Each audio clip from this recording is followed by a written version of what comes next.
Welcome, Weslaco East Wildcats.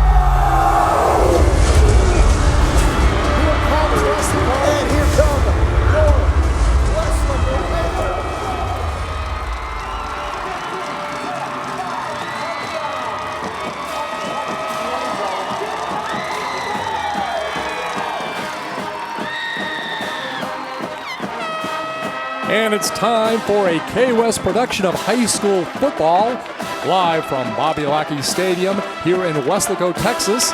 It is going to be a big inter-city rivalry as the Weslaco Panthers take on the Weslaco East Wildcats. And joining me tonight with all the commentary, as usual, is the coach, John Boswell. And we also would like to welcome to the booth tonight, Baldy Alvarez. Now, Weslaco so far, they are 1-1 on the season. Weslaco East, they're 2-1. Of course, Weslaco lost a game because of the hurricane that canceled the game with Richmond George Ranch. Now, remember, this is 32-6A action. Very exciting, ready to kick off. Coach, we'll bring you in first. This is a rivalry. So far, it is Weslaco leading it 3-2, but exciting every year. Well, it's a new game every year. You know, you can say it's 3-2, but to this group right here, it's 0-0. This is the first district game. First and foremost, you want to be 1-0 in district. And talk about the coin toss. Okay, well, the coin toss was won by the Wildcats. They deferred. Weslaco elected to receive, and there's Chucky kicking off. Yes, Orlando Fuentes gets the ball back. It'll go to the goal line, and it's going to be brought out down to the 20, 25, over to the 30, and down at about the 32-yard line. And that is Peyton Knab. Remember, he returned a kickoff earlier this season for a touchdown about 85 yards. Right, he brings this from about 2 yards deep. Not sure he's going to bring it. Once he does, right there, he makes a nice move, gets up the field. And let's see, on the tackle is number 15, Hector Munoz. And so, coming out to start at quarterback tonight is Marco Leal, number 5. Also, we expect to see quite a bit of Jacob Cavazos. And, Coach, you think it's going to be pass or run early? Well, you know, Marco does a little of both, but when Jacob's not quarterback, usually he's at one of the receiver spots. All right, backs are split. We have a slot over on the right side, and it is going to be a handoff to start the game. And the handoff goes on the first play to Matthew DeSantiago. Yeah, Matt DeSantiago is one of those returning guys from last year. This is a read where the quarterback can take it up inside. Nice job by the defensive line of the Wildcats. Second and about 7. Okay, officially 2nd and 8 ball at the 34-yard line. So in this quarter, it's going to be left to right. And on the snap, it looks like it's fumbled. Well, I didn't think that the wetness was going to bother anybody. But the second snap of the game rolls back to the quarterback. He ends up losing about 5, Scott. It's going to be 3rd and long. Let's see what the Panthers have rolled up for 3rd and long. And talk about the uniforms tonight, Coach. Well, we got the all-purple with the white, and we've got the white with the black helmet and the gray. New look for the Wildcats, but the old-fashioned look for the Panthers. So it's going to be 3rd and 13, ball back at the 29-yard line. Liel back to pass, tries to get it down near the 41, and is it intercepted? It looks like, yes, it is going to be an interception, and it's Ramsey Vasquez. Ramsey Vasquez had a couple interceptions last game against the Economides. Leal looks at the receiver. Ramsey makes a nice break on the ball, catches that ball, gets 2 feet down, gets out of bounds, interception. Here come the Wildcats, got it about the 37-yard line, first drive. That definitely looked like he was waiting for that one. Great setup on that defense, waiting for that flat throw. You're right, Baldy, and it's going to be 1st and 10, ball at the 37, so a short field right now for the Wildcats as they begin their first offensive possession. And let us not forget about the big running back, Roy Pedraza. He already has rushed for over 100 yards in each game this season, and he gets the ball first, and he is going to get near a first down on the first play of scrimmage tonight for the Wildcats. A total power formation, double tight, extra lineman, tight formation. You got Roy and I believe Randy in the backfield, and Roy goes for about 11 on first down. No, they say 9, 2nd and 1. 2nd and 1, and it's going to be the quarterback keeper, and there's going to be a flag. Of course, the quarterback is a big guy out there. We all know about him, Richard Lefevre. Talk about his size. Well, Big Rich is about 6'4", I would say 250-ish. And prior to the snap, false start. Number 52 on the offense, 5-yard penalty. Still 2nd down. Well, that's the kind of thing you can't have happen early in the game. You went from 2nd and 1 to 2nd and 6, but Big Rich can get you a yard. You know, little mistakes like this can hurt them, especially at the very beginning of this quarter. Let's see if they can capitalize on this and make something happen. And Pedraza, last game, 25 rushes for 180 yards and 3 touchdowns. That was against Economides. And now another rushing play, and it's going to be near a first down, gain of about 6 on that play for Pedraza. Yeah, we're back at about 3rd and 1, Scott. What they're able to do with Roy is play him at fullback, which is the lead back, or play him at tailback. And at times you'll see JC, who's in there right now with him in the backfield. So officially a gain of 5 on the play. It is going to be 3rd and 1 at the 28-yard line of Weslaco. In this first quarter, right to left is the Wildcats moving the ball. And right now, 2 backs lined up behind Lefevre. It is handed to the up back, and it is going to be a short game. We'll have to see if he got the first down. Was that Randy Cardoza on that play? No, I believe that was Roy again. Okay, He's still playing Roy? fullback right Okay. now. JC's at tailback, and that's a first down. So right now, the Wildcats believe that man for man, they're stronger than the Panthers, and they're in a formation, and they're going to see if they can prove that. Plus, the clock is running. Couple yards on that play for Roy. 1st and 10, ball at the 26-yard line. 2 minutes into the ball game, no score. Again, our audio is live tonight on Facebook. You'll be able to see the game on K-West later in the week. And the ball is pitched back to Vargas. This time, Vargas is going to pick up a few yards. JC, a few touchdowns in the last game. He can do it all. He can catch passes for touchdowns, rush for touchdowns, even can throw the ball, Coach. Right, number 13, I believe that was Marco Noriega, a junior linebacker who makes the tackle here. Nice job by Andrew Olguin keeping his outside leverage, but JC's just a little too much. He sneaks forward for about 4. It's going to be 2nd and 6. All right, ball at the 23-yard line, and we were talking about J.C. Vargas. So far, he had a big game last time as far as catching the ball. 12 receptions for 239 yards, and that's on the season. 12 receptions for 239 yards and 5 touchdowns so far this year for Vargas. And another running play, and it's going to be near a first down. Again, it's Pedraza. Right, they got a multi-running back set, and Roy actually ran one of the plays that Freddie Gonzalez, who is in a cast tonight, kind of made famous. He pushed it forward. It's 3rd and about 2. It's 4-down territory for the Wildcats. Let's see what Coach Brigette dials up here. Gonzalez got injured in the second half last week, or 2 weeks ago against Economides. Both teams were off last week. Go ahead, Baldy. I was just going to say that was a big play right there. Coming in right at 3rd and 2. All right, 3rd and 2. Ball at the 18-yard line, and again to Pedraza, and Pedraza is going to get down near the 15, 14-yard line, pickup of about 4 on the play. Right now, the Wildcats are controlling the line of scrimmage, and they're playing what they would call Wildcat football, and it's going to be up to this young coaching staff. I say young, they're experienced men, they know what they're doing, but they're young in this program here at Wesco High to make adjustments. And again, it is going to be 1st and 10, ball at the 14-yard line. And a big year so far again for Pedraza. We mentioned 25 rushes, 108 yards, and 3 touchdowns in the last game. 446 yards total this season. And again, around the left side goes Pedraza, and is going to pick up about 3. That was a nice defensive play by number 2. That would be Roy Trevino. Roy bounces this thing outside. Got a nice block right there, but number 2 comes off and holds him to about 2-yard gain. Clock is running. Great stop right there. I don't know if you noticed on that left side, there's a lot of open field. 2nd down 8, ball at the 12. So far, Pedraza on the season, First game, 112 yards and a touchdown, 154 yards and 2 touchdowns, and then in his third game, that 180 yards and 3 touchdowns. So Pedraza will get it again, a short gain down near the 10-yard line, a gain of about 2 yards again. Yeah, it's going to be third and about 5.5, but right now they're just controlling the line of scrimmage, controlling the tempo, keeping the ball out of the explosive hands of the Weslaco Panthers.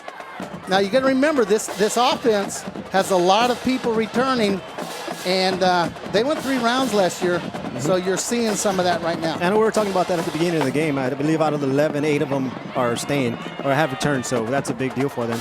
We talked about Freddie Gonzalez injured. He has 21 rushes for 157 yards and 2 touchdowns, so he is definitely missed. Hopefully he'll be back soon if you are a fan of the Wildcats. And now, out of the shotgun, here is Lefevre. He drops back to pass, and there is a receiver wide open, and he is going to go in for the score. And let's see who that is. Number 3, Freddie Cardenas. Cardenas. I was going to say, Cardenas is usually a linebacker. I had to double check that. Well, they ran one of their little sneaky plays. Coach Burgett has a bunch of those. I saw it about to happen. Richard rolls to his right. Freddie comes back underneath out of the left side. Just don't miss him and you have a touchdown. It was a 10-yard pass from Lefevre to Cardenas. Again, Cardenas, of course, first reception of the year. Very, very top defender on defense. And now Chucky is going to try for the extra point, and it is good. And for Chucky, he is now 17 out of 17 this season in extra point attempts. So with 6:06 remaining here in the opening quarter, it is the Wildcats over the Panthers 7-0. And you are listening to high school football. This is a K-West production. Now, if you notice on that, there is a little bit of miscommunication.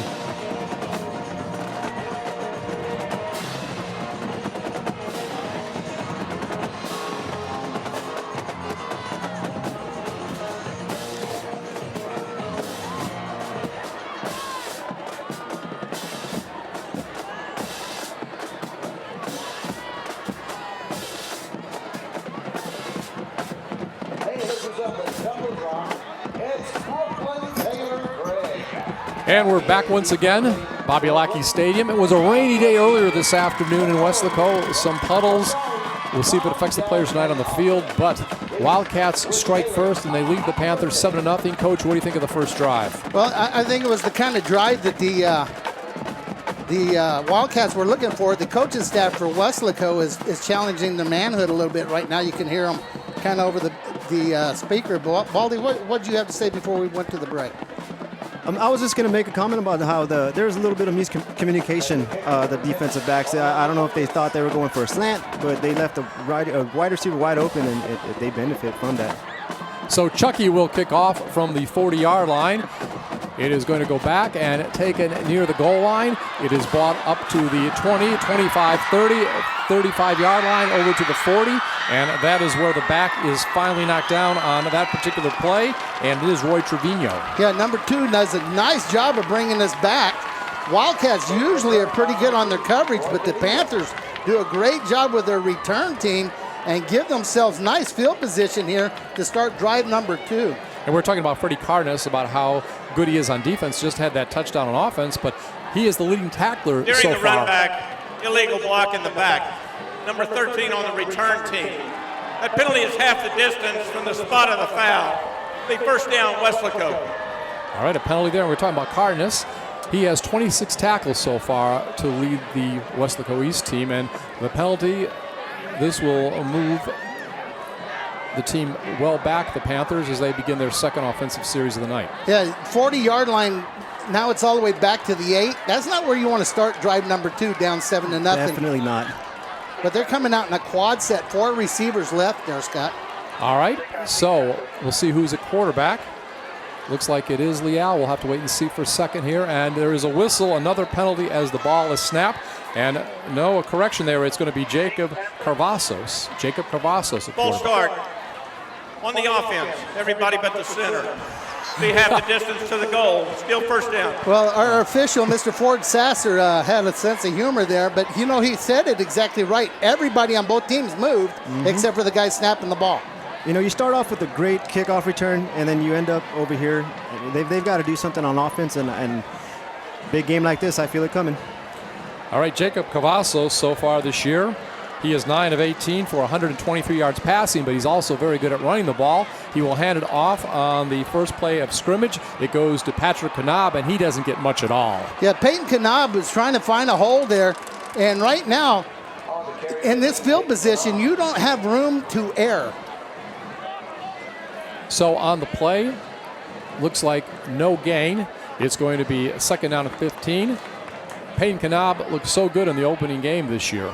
Yeah, those two sophomores in the backfield are the future's bright here at Weslaco High School.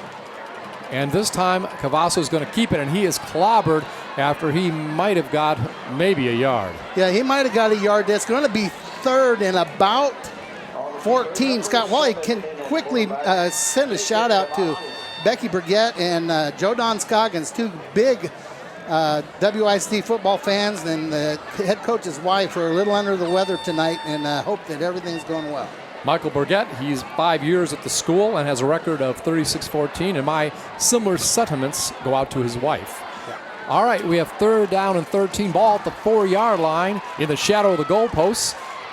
We have a man in motion going right to left. Cavazos tries to get the ball downfield near midfield, and it is broken up, and the ball was intended down there. It looks like it was Devin Dina. Yeah, that's all one-man route, really. He runs a play action. They try to get maximum protection. Let's see who's got the coverage back there. Is it Jaime Banuelos, number 23? I believe it is. Yes, it is. And that was number 1, actually. That's Devin Dena back there. Yeah, Dena does a good job. Had a pretty good game last week, I believe. And here comes the punt off of number 7. Now he's going to run out to his right, Scott, and punt on the run. Jacob Cavazos, as well as being one of the 2 quarterbacks on the team, also has the punting duties. And again, he'll be punting about the middle of his own end zone. And J.C. Vargas will get the ball at the 45-yard line inside Weslaco territory, and he will get about 5 yards on the return. Well, that's a good place to start drive number 2. You're right around the 40-yard line. Nice punt out of the end zone by Jacob Cavazos. Let's see if there's any corrections been made on the defensive side at Weslaco, and see if the Wildcats come out and try to stay in the power set. 4:27 to go in the first period. J.C. Vargas, 7 total touchdowns so far this year. Really off to a great start, and just an all-purpose type player. Always a lot of fun to watch out there. He was the All-Valley MVP for being the utility player. So, as Coach mentioned, 4:27. Ball down at the 40-yard line. First down and 10. And this time it'll be handed off to Pedraza, and Pedraza is going to get about 8 yards, and he will fall forward, maybe even get a first down. He's the kind of guy you don't like to tackle. He can bench press, I don't know, close to 400 pounds, squats a whole bunch, but he got up kind of slow, and there's somebody down on the field. So again, hate to see that. Now, as far as the coach, we mentioned the Weslaco East coach. The coach of the Weslaco Panthers happens to be Michael Salinas. And Michael took over after being at Vela for a number of seasons. Yeah, had a very successful career there. Yeah, he was the only coach in the history of Vela up until the time he left, and he came here to Weslaco. Great coach, outstanding reputation, did a great job at Vela. We have the injury on the field. Let's take a quick second and recognize some guys that don't get, and girls that don't get recognized very much. The trainer for Weslaco High is Chuck Esteves, Dustin Pena, and Alejandra Borrego. At Weslaco East, it's Tony Munoz, Javier Banuelos, and Jojo Reese. And those people make sure everybody is healthy and ready to go and play week in and week out. And an interesting fact, Dustin Pena, one of the trainers for Weslaco High, was actually a player a few years ago at Weslaco East. That's great. Well, I was talking about Vargas. So far this year, receiving, I guess, has been his biggest attribute. 5 receptions for 98 yards and 2 touchdowns versus the Rattlers. Didn't do much in the second game, but in the last week or 2 weeks ago against the Econominis, 7 receptions for 141 yards and 3 touchdowns. So he has 12 receptions for 239 yards and 5 touchdowns total. Also has rushed for a touchdown. I think that was the opening touchdown of the season of about 50 yards, and then had an interception for a touchdown. So we talked about how he can do it all. Those are, again, some of the facts right there. Yeah, and number 52 was the injured player, Ramiro Aguirre. We'll see how that progresses, and here we go. It's second and about 1. All right, Richard Lefevre, I formation. two wideouts stacked on the right side. He'll keep it himself. He'll bull forward about 2 yards for the first down. You know, there's not a lot of adjustments you can make if you're getting beat man for man. And right now, it appears that may be happening up front a little bit because the Wildcats have thrown one pass. And Baldy, what do you think so far, what you've seen? I see a lot of offense on the east side. I keep hearing number 5. I believe, Marco Leal. I'm sorry. Roy Pedraza. Pedraza, I'm sorry. Right. And we have two wideouts on the right side. Pedraza, who we were just talking about, gets the ball, and he's going to get about 4 or 5 yards up the middle before the defense stacks him up. Well, you do the mathematics on that thing. If I can go 4 yards, 4 yards, first down, 4 yards, 4 yards, first down, and East will do that if that's what they can do. It's working out for them. It definitely is. 2nd down and 7, gain of 3, ball at the 27-yard line of Weslaco. Clock moving, approaching the 3-minute mark here in the first quarter. And it is the Wildcats over the Panthers, 7-0. Teams have only played 5 times. Of course, Weslaco East has only been in existence since 2002, but they've been district teams, right, Coach, for now about 5 years. Right. District rivals, I guess. So, Lefevre brings the team up. 3 backs in the backfield, 1 wide out, and there's a whistle before the snap. Going to be a delay of game. Yeah, I'm surprised that between the quarterback and the coaching staff that they didn't see the clock. Timeout. But you know Weslaco what? East. In this field position, they're not real worried about it. It looks like they're going to take a timeout. That's right. Weslaco East has their first timeout they use of the game. And as far as Lefevre, we've been talking about him. He so far this season has completed 31 of 43 passes for 480 yards and 2 touchdowns, been intercepted a couple times, but completing 72% of your passes is a pretty good rate. Well, you know, they're selective when they throw. Like I said, he's 100% tonight, but 1 for 1. Mm-hmm. And he can rush the ball, too. He has 16 carries for 66 yards. Again, a lot of times it's plays where you need 1 or 2 to get the first down, but overall he's averaging 4 yards a carry. So I'll tell you what, and this game is really, really, you know, one of those things. I love rivalry games. And Baldy, I know you went to San Benito, right? Yes, sir. So you love rivalry games. You played football. Definitely. Rivalry games, for some reason, you get amped up 10 times more than a regular game. And you know, Wesco, perfect rivalry here in Inner City. Again, 3 backs in the backfield. Lefevre will pass it to the deep back, Vargas. Vargas goes around the left side. He's at the 10, at the 5, and finally knocked out of bounds at the 5-yard line. And coming up, we see the tackle made, but again, a nice game. They kind of went away from the strength of the formation there, used JC's talent here on the weak side.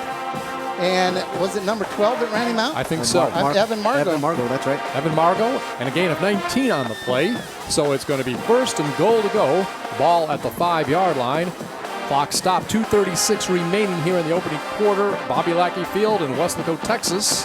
And it is the Wildcats over the Panthers, 7-0. Pedraza has the ball. He's going to bull ahead for about 3 yards before he stops. Still no touchdown. Yeah, that's a power offensive set.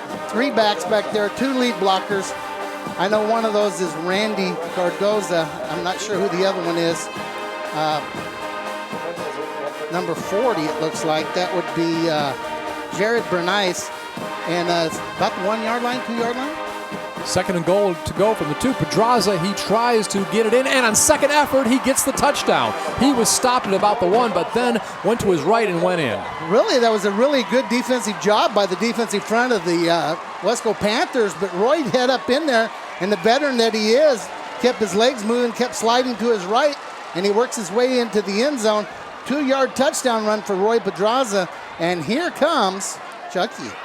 And that is the 7th touchdown of the year for Pedraza. Go ahead, Baldy. Yeah, definitely. You're absolutely correct. Great job on the defense. However, Pedraza able to use that power and get through.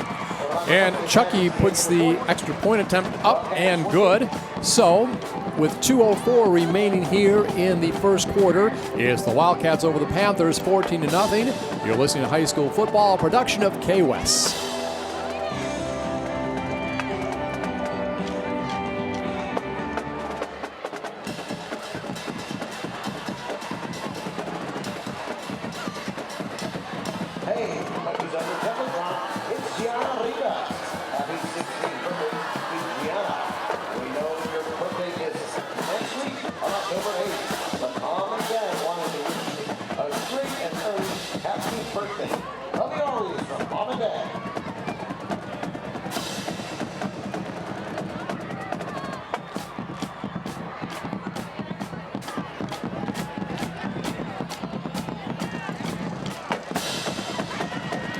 And we're back once again, 14-0 Wildcats over the Panthers.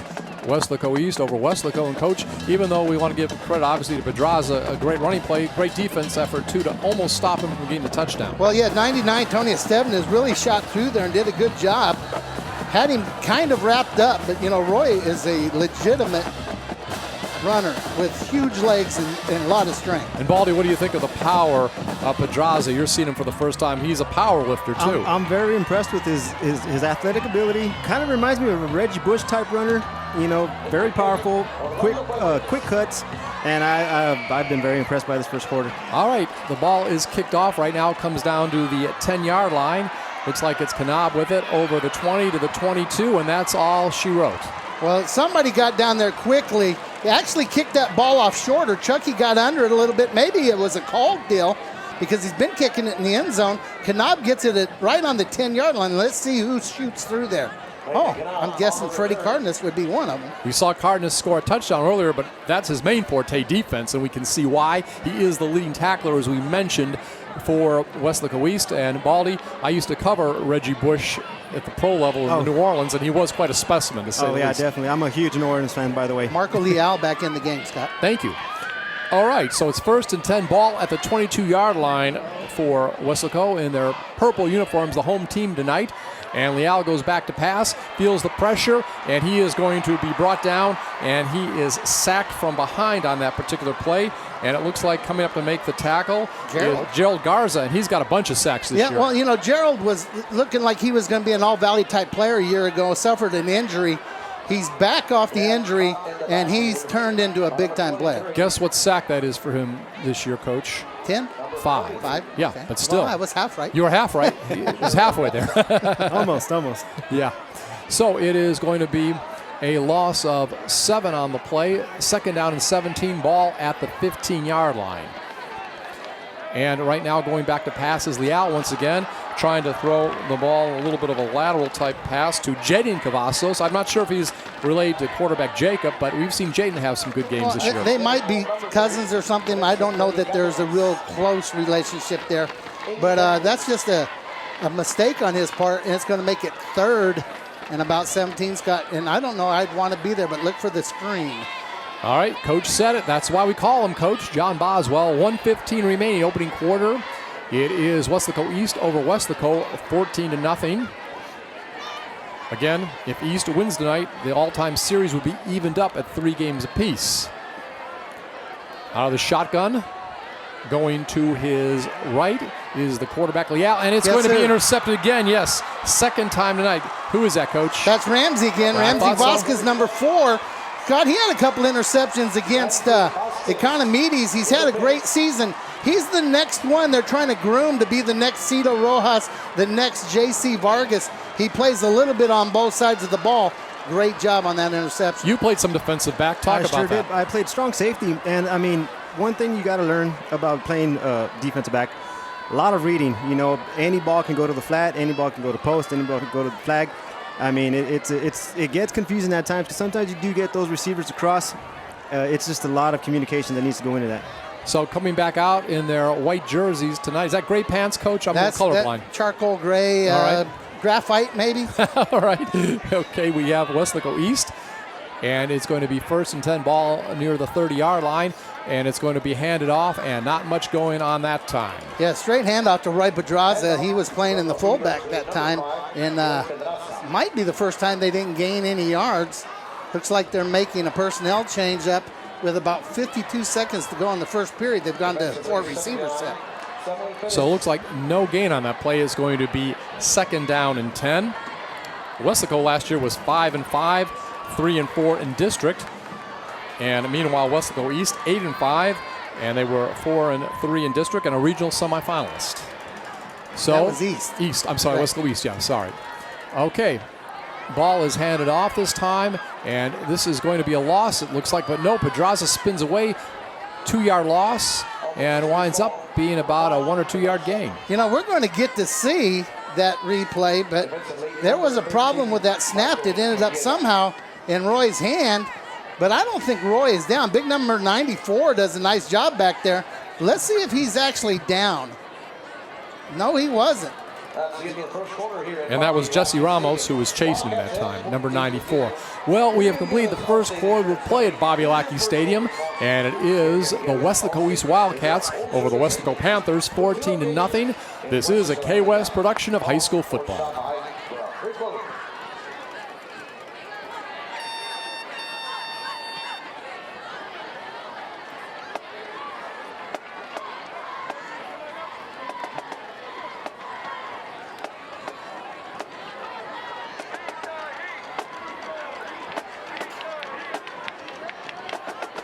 Back once again, beginning of the second quarter, Wildcats over the Panthers, 14-0. Here in the second quarter, right now the Wildcats going from left to right. Well, the clock doesn't have 12. There we go. Okay. Remember, high school football, 12-minute quarters. Nice crowd out here tonight. A little rain may have kept a few people away, but for the most part, we have a very, very strong amount of fans for both teams out here tonight. Nice job by the Panther front there, Scott. That's right. I see number 48. It's Benito Juarez right there. Yeah. Right. Making a great play back there. He had some help. And it was Pedraza, probably no gain, maybe even a little loss. So they're at the 32-yard line. It's going to be... Loss of 2. Second and 12 at the 32. Well, fourth. I'm sorry. Oh, yeah, you're right. Okay, fourth. So a loss of 2 on the play. 4th and 14 at the 32. But you're in a field position where punting doesn't help you any, so let's see if we can get it. Lefevre, he will work out of the shotgun. And we'll have Pedraza to his left. We have wideouts stacked on both Delay of sides. game on the offense, 5-yard penalty. Still 4th down. Now, do you still go for it, or do you try to punt, Coach? Well, I think you still go for it. You've been playing good defense, but it looks like Richard's the punter. So you still have everything to defense with Richard Lefevre back there punting the ball. It's like Cavazos punting for Weslaco. Mm-hmm. You've got a run threat, a pass threat, and a punt threat. So you've got all of that going on. And Coach made a good insight. Punters for both teams, also quarterbacks, and now there is timeout called by Weslaco. Yeah, Weslaco wasn't ready for the first. formation they got in there. And right now, that they have to be positive on that defensive drive. Right there, Weslaco got the ball following that turnover on the 30, and they're going to turn out of here with no points. So far this season, Weslaco East opened the season blanking the Sherryland Rattlers 62-0, then lost to McAllen Memorial 28-14. Big week 2 weeks ago as they went up to Edinburgh and beat Academides 56-14. As we mentioned, the Panthers' first game was canceled. They were supposed to play Richmond at George Ranch, which is a school right outside of Houston, but that was canceled because of the weather problems with Hurricane Harvey. Then Weslaco defeated Marshall 27-21, and in a very close game, Mercedes, they defeated Weslaco 20-20, but give Weslaco credit. They were driving down to the last moment, and then an interception ended the game, but you got to give credit. They never gave up. Right, and they've had 2 close games. I've been the new coaching staff. Actually, here in 1985, Weslaco, I was on a brand new coaching staff where, it's a kind of overused word, but you try to change the culture. Yes, I've heard that. It's not as easy as it sounds. All right, 4th down and 19, ball at the 37-yard line, and this time Lefevre is back at his 50-yard line, and we don't see anyone back to get the punt, so it may just roll into the end zone. We'll see where he gets it, and good job by Vargas trying to stop it from going into the end zone, but it looks like a touchback. Yeah, it worked its way in there. He almost cut that thing in the air, but it worked its way into the end zone. Low snap, Richard gets it off. And look at the athletic ability of number 1, J.C. Vargas here. He actually pretty much catches that. I think if he'd have caught it clean, he could have thrown it back. Yes, you're right. And Baldy, did you ever return punts or kickoffs when you were a defensive back, a safety? I tried to a few times. Was that like a success or like, don't ask me about it? It actually was kind of successful. They threw me in kind of last minute. All right, so we have 1st and 10, ball at the 20-yard line. 11:15 remaining first half. Wildcats over the Panthers 14-0. And a run will start off this drive, and it is Peyton Knab, and Knab will get over the 30-yard line down to about the 32, gain of about 11 or 12. And he's down. He got flipped there at the end. You have Cavazos back in at quarterback, and that's the biggest run of the game right there for Knab. maybe a 12-yard gain, somewhere around there. But right there at the end of the run, he'd take a pretty good shot, and he's down on the field. Now, Kanab, so far this season, he was 13 rushes for 38 yards against Marshall. Then in the last game against Mercedes, 11 carries for 31 yards. So far this season, 24 carries for 69 yards. And, of course, we remember the big kickoff he returned for a touchdown against Marshall. Nobody was near him as he returned that that kickoff right before the end of the game. Would have gone to overtime maybe, but he made it a win for Weslaco. Yeah, he's getting up with some help. Let's hope that's nothing serious. He's an outstanding young player, a good young man, sophomore playing over here at Weslaco High School. Hate to see anybody hurt, and hopefully he'll be fine. Along with the coach, John Boswell, you just heard, I'm Scott Harrison. And again, the third voice you're hearing tonight, we're glad to welcome him to the booth. He is going to be helping us out this year, is Baldy Oliveras. And Baldy, doing a great job. Appreciate you being on board. Thank you guys for having me. I appreciate that. So it's 1st and 10, ball at the 33-yard line for the Panthers. It is going to be a handoff, and this time, not much going. It's the other running back. You talked about the talented young running backs, Coach. That's Matthew DeSantiago. So far this year, he has 23 carries for 104 yards and a touchdown, but that time looks like no gain. Yeah, Matt's a holdover from last year. He did a good job in the slot T formation as a runner, and he's adjusted well. Looks like they're going to a no-back set here. Cavazos is a definite run threat when he's back there by himself. DeSantiago, 13 carries for 71 yards against Marshall, 10 for 33 against Mercedes with a touchdown. So it's 2nd and 10, ball for 33. A motion there going to the left side, jet sweep, and there is going to be a nice carry on that play. Not a first down, but a nice pickup by Matthew DeSantiago. Yeah, Matt DeSantiago comes on the speed sweep. Again, you have to account for number 7 here. He gets around the corner. I believe Ramsey Vasquez comes up and makes the tackle. So the ball is going to be a couple yards short of a first down, but a good pickup of 5 or 6 on the play. He's got some speed, Coach. Yeah, there's guys on both teams out there that run really well. 3rd down and 2, ball at the 41-yard line. Again, motion, and the ball is going to be headed, that time kept. No, it was a fake there, and it's kept, and it's going to be brought down to the 40-yard line. Nice run by Jacob Cavazos. So on that particular play, he gets about 19 yards into the territory of the Wildcats. Yeah, that's a read right there. Jacob reads that up inside. Linebackers get out of sorts right here. I believe that's number 7 that ends up making the play, Dimas Alvarez. And it's 1st down Weslaco, and they're driving. 1st and 10 at the 40-yard line. 9:38 remaining, clock moving here in the first half. Jacob Cavazos will drop off the pass in the backfield. Not much go that time, and it's Jaden Cavazos with the reception. Yeah, that's that little outside screen. When you go to no backs, you still got to have kind of a running game, and that's how they get a running game, is quick passes on the outside, run a little screen, but that was no gain. The Wildcats ran that down. So it's going to be 2nd and 10, ball at the 40-yard line. Again, Jaden Cavazos with the reception. So far, I'll give his stats in just a little bit. Shotgun formation. Now in motion, we see Jaden Cavazos, and Jacob, that is, will keep it, and he's going to gain about 3 on the play. Well, I think he fooled you a little bit there. He actually handed that off going the other way to DeSantiago. Okay, all right. He works his way out. Looks like Mikey Gonzalez involved in that tackle. Also see number 26 in the area. That would be Carlos Espinosa, who's back off of an injury. And Gonzalez is a pretty good player. Yeah, it's 3rd and about 7. This is a big down right here for Weslaco. 3rd and 7, ball at the 37-yard line. Again, the shotgun formation. Motion from the left to right. Cavazos will roll to his right. He'll try to get the ball downfield, and it looks like it's off the fingertips, or did he get it? It was a close call there. We'll have to wait and see. It's Richard Olzak, and he gets the reception. Yeah, they called that a catch here. Yes. You got good pressure here. Cavazos throws this with pressure in his face. Olzak gets his fingers on it. JC tried to undercut it. Somebody came in, couldn't get it away. It's going to be 1st and 10 from the 14. That's just right. Great Nice hustle. game. Great hustle.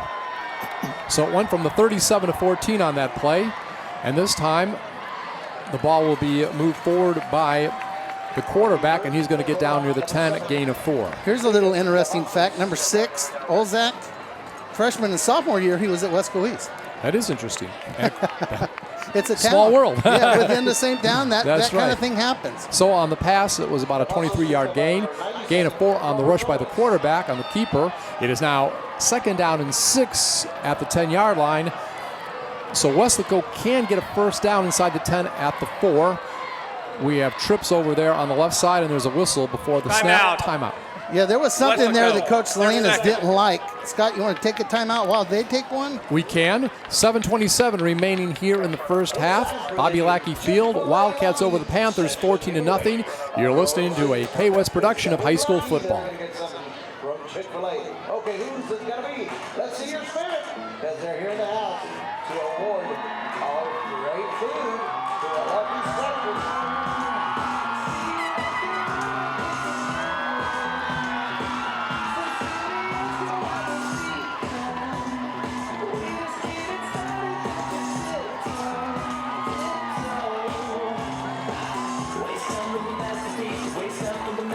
And we're back once again. 7:27 remaining here in the first half. Wildcats over the Panthers.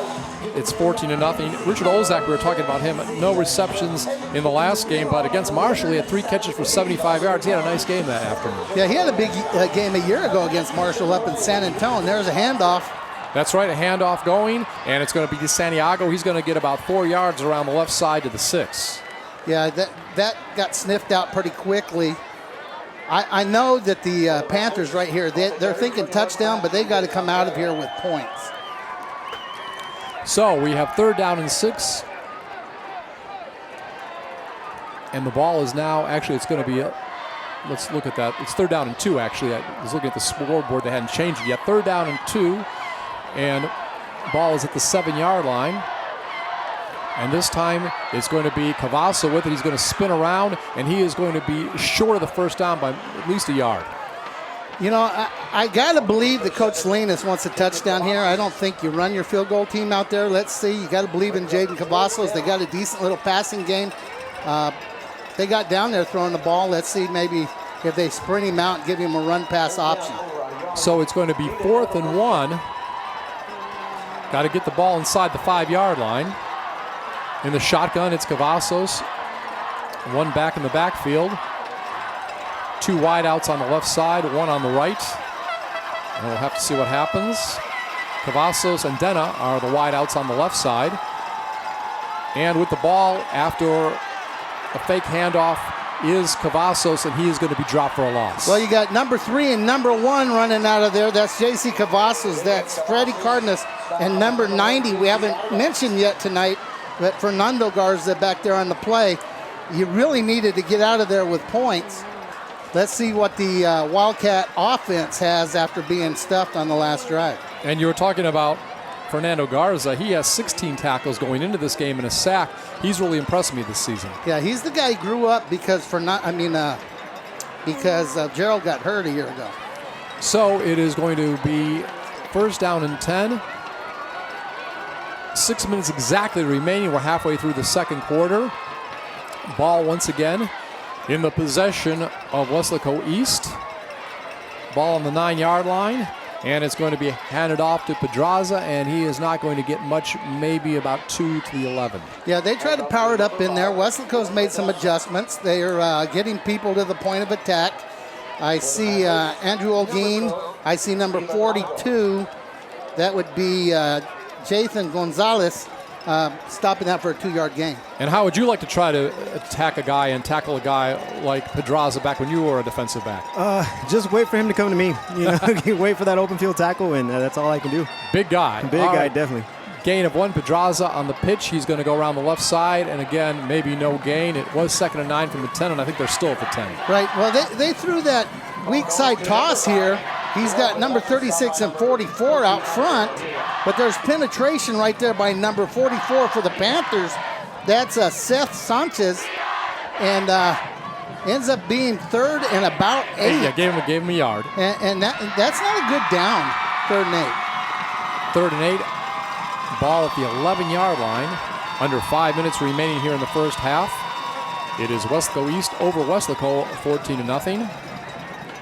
You're listening to our broadcast on Facebook Live. Of course, you'll be able to see it on K-West in the upcoming week. And looks like there was some problems with the snap, and there are flags. There should be offsides on the defense. You know, as a defensive line coach, which I was for years, you tell them watch the ball, don't listen to the quarterback. Well, the quarterback gets up there and goes, hut, hut, and you jump. On the defense, And now it's 44. 3rd and 2. It's a 5-yard penalty. We'll replay 3rd down. Coach is right as usual. You know, as you heard Mr. Sasser say, you know, offsides defense, you know, that's a cardinal sin. Now we're in a manageable down and distance. It's 3rd and 3. Yeah, 3rd and 3, ball's at the 16-yard line. Definitely. And going back to what you said, looking at the ball, coming from a quarterback's perspective as well as a defensive perspective, that's one thing you definitely have to do is watch for that ball. Okay, so we have 3 backs in the backfield, tight set, 1 wide out. It's going to be pitched back, and it looks like it's going to be Pedraza, and he is going to get the first down. Actually, it's Vargas that time. Vargas gets it, and he is going to be knocked out near the 25-yard line, so it's going to be a pickup of almost 10 on the play. Well, the Wildcats are able to change the tempo. You go from the power and the strength of Roy Pedraza to the pure quickness of J.C. Vargas, and sometimes that surprises the defense. You get out there to the edge, and he shoots out of there. So you got a first down. You've got 4 minutes. And actually got 6 yards on the play before he stepped out of bounds. They give him a 6 on the play. So it is going to be first down and 10. And Vargas can rush the ball as well as get passes, but this time it's going to be Pedraza, and he spins away from 1 tackler and gets about an extra 5 yards. Might have got 1 yard, but then winds up getting about 6 or 7. Well, you know, he at 182, he was the state 181. He was the state champion in powerlifting. He weighs about 195, 198 right now.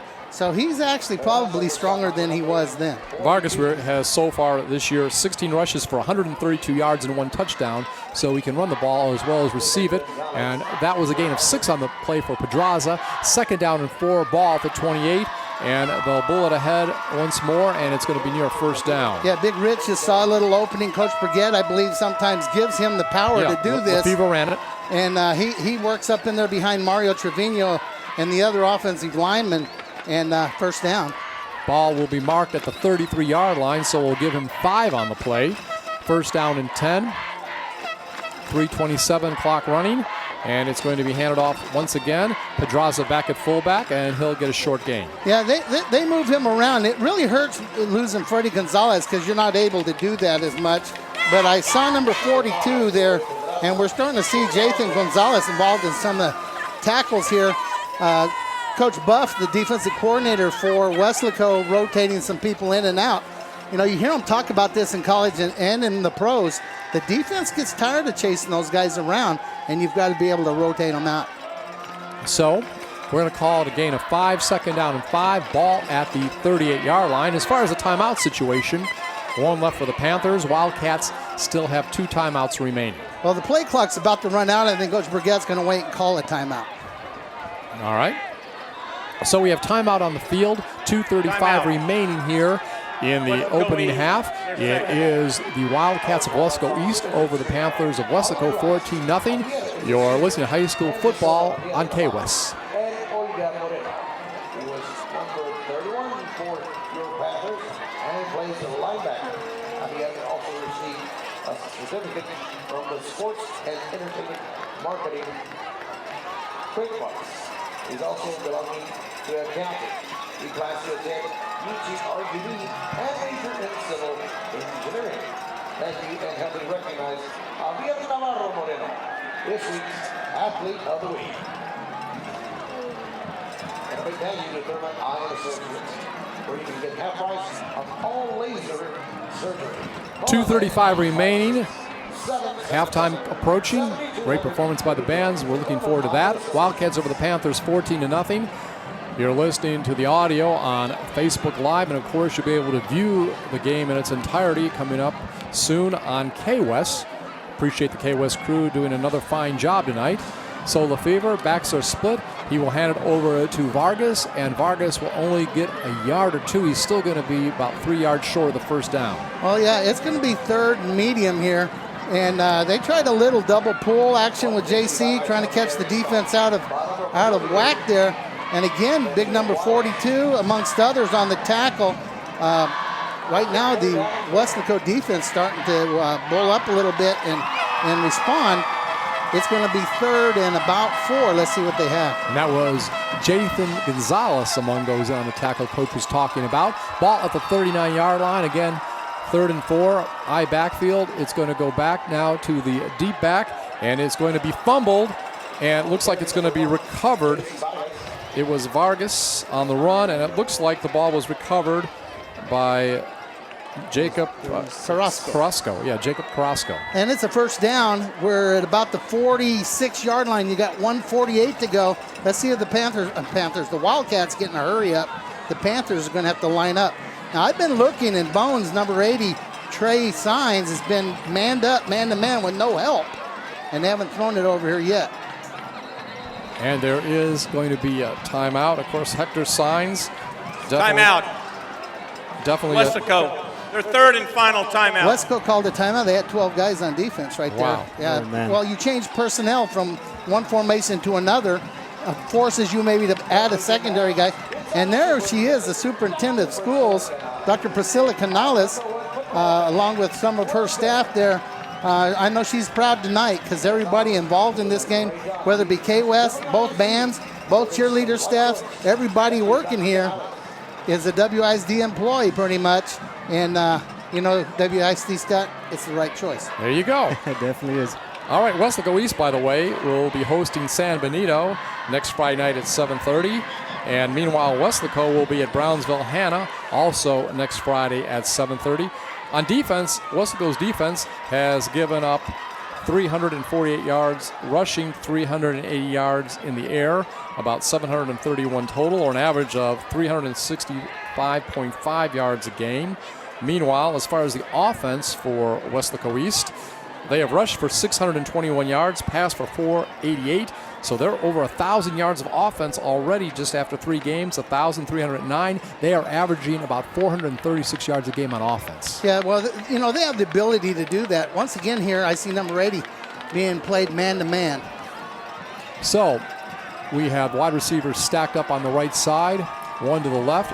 Shotgun formation for Lefevre. One back in the backfield. He's going to try to throw it to the solo back on the left side, and he has it. It's Vargas, and he is going to go down to the 30-yard line. He picks up about 16 yards on that reception on the far sideline. Yeah, Tommy Esquivel ends up making the tackle here. That's just a little read Richard makes. Get the ball out to JC. Number 13 does a good job of hustling over there, but number 4 comes back with the help of number 2, Roy Trevino, on the tackle of JC Vargas. 1st and 10 officially at the 31, and Lefevre is going to throw it down towards Signs on the right side. Pass is incomplete. Yeah, he let that one go a little bit out of bounds, but I'm sure the coaches are seeing the same thing we're seeing, Scott. And right now they're daring the Wildcats to throw the ball. Well, they're not afraid to throw it. Yeah, it definitely doesn't look like it. You've seen a lot of run this game. I'm very happy to see the pass. I've been very curious to see how it's going to work out. 2nd down and 10, ball at the 31-yard line. And this time, the ball is going to go up the middle, and it is going to go down near the 5-yard line. It is Lefevre taking it himself. He picks up a nice gain on that play, close to 25 yards. Well, he gets in behind his left guard. That's Steely Munoz, number 70, up the field, looking for somebody to block. Richard's bigger, stronger, faster than most people think. And he takes some of them for a ride, ends up at the 5-yard line. It's got 48 seconds, clock's running. Evan Margot and Marco Noriega in on the tackle. Now behind center is Lefevre, and before the snap gets off, there is a whistle. 1st and 10, the ball was 1st and goal to go at the 5. Clock stop at 39 seconds. Substitution violation on the defense, 12 players in the formation. That's half the distance to the goal. Still 2nd down. So the ball will be at the 2.5. Well, yeah, but, East went from 4 wideouts to 3 running backs. Well, when you do that, the defense has got to adjust. They got caught adjusting. You see the great ones. You see Aaron Rodgers. You see Tom Brady catch. The defense is doing that all the time, and you get a free play out of it. We've got 3 backs in the backfield right now. And the deep back, of course, is Roy, and now Lefevre will spin and try to go around the left side. He's going to be thrown down for about a 5-yard loss. Yeah, with 20 seconds to go in the half, there's a timeout, but I'll guarantee you somebody went the wrong way.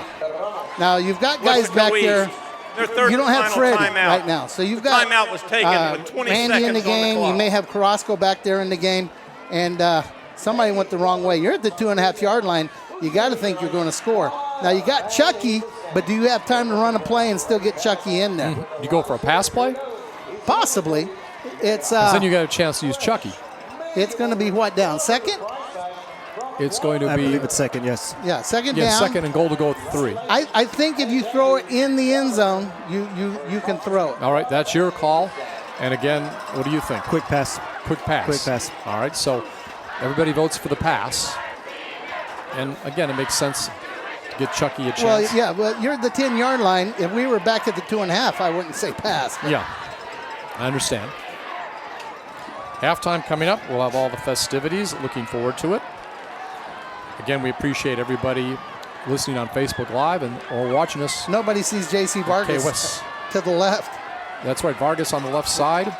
Now they do. Roy Pedraza in the backfield, and Lefebvre will throw it, and he gets Vargas. You called it, Coach, for a 10-yard touchdown. Well, the defense never really recognized that he was lined up out there. 13 wandered over there late. That would be Marco Noriega, and Richard recognizes it, throw what they call the back shoulder fade, and you have a touchdown. Definitely. He was out there by himself for a good while, and it took the defensive back to realize that. So Chucky going to go for his 3rd extra point of the night. Perfect this season on extra point attempts. It's up, and it is good. 16 seconds remain until halftime. It is the Weslaco East Wildcats 21, the Weslaco Panthers nothing. You're listening to high school football from Bobby Lackey Stadium. This is a K-West production. Weslaco East graduate Brandon Figueroa continued his professional career when he returned to fight at the Rio Grande Valley Livestock Ground. In Mercedes, it's the return of the Heartbreaker, a 2-time prospect of the year, who is undefeated at 13-0-8.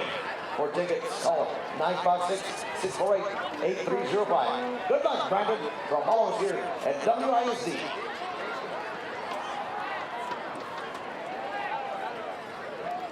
Back once again, Wildcats leading the Panthers 21-0. 16 seconds left in the half. For Vargas, that is his 8th touchdown of the season. And of course, as far as receiving touchdowns, he has done a nice job. That's his 6th. He had 3 last week and 1 so far tonight. Well, you've got 16 seconds to go in the first half. Weslaco East will receive the second half kickoff. Right now, Chucky's going to kick off. You've got to make sure that you do a good job of covering this kick and play defense. Weslaco wants something to happen like it did against Marshall and maybe open that thing up and see if they can't get a return. See if Peyton Knob can go 85 yards. Is he in, Scott? Trying to look. He was shaken up earlier. Yeah, that's what I was trying to see if he's on the field or not. A little bit obscure right now. I don't think he is, though. Looking at the numbers, I don't believe he is. So that's not good news for Weslaco. And the ball is kicked off by Chucky. It's going to go deep back near the goal line. It's brought up to the 15, 20, and the running back will finally be knocked out near the 30-yard line, and that's Devin Dana. And the tackle by J.C. Vargas. That's the young man that just caught the touchdown pass. You know, we talked about him being versatile and doing a little bit of everything. So you got 9 seconds to go, Scott. Well, wasn't he recognized last year not only for his offense but for his defense in postseason awards? Utility player, I think is the word they use. All right. And number 4, Ramsey Vasquez, is the next guy. You know, they had a guy a couple of years ago named Cito Rojas that did all these things too. So with 9 seconds remaining, 1st and 10 at the 33-yard line for Weslaco. No timeouts remaining for either team. Shotgun formation, 2 wideouts on the left side. It is going to be handed off this time. It's going to be a pickup of a few yards, and that is going to be all as far as that running play, and probably all we call for this first half. It was DeSantiago on the carry, and he'll get, like I say, just a few yards and end the first half of play. Yeah, that's it. And we'll have the volume here. I believe you'll be able to hear the band on Facebook Live. We'll be back for the second half, Scott. Okay, once again, it is halftime. And here at Bobby Lackey Stadium in Weslaco, Texas, it is the Weslaco East Wildcats 21, the Weslaco Panthers nothing. You are viewing or listening to a K-West production.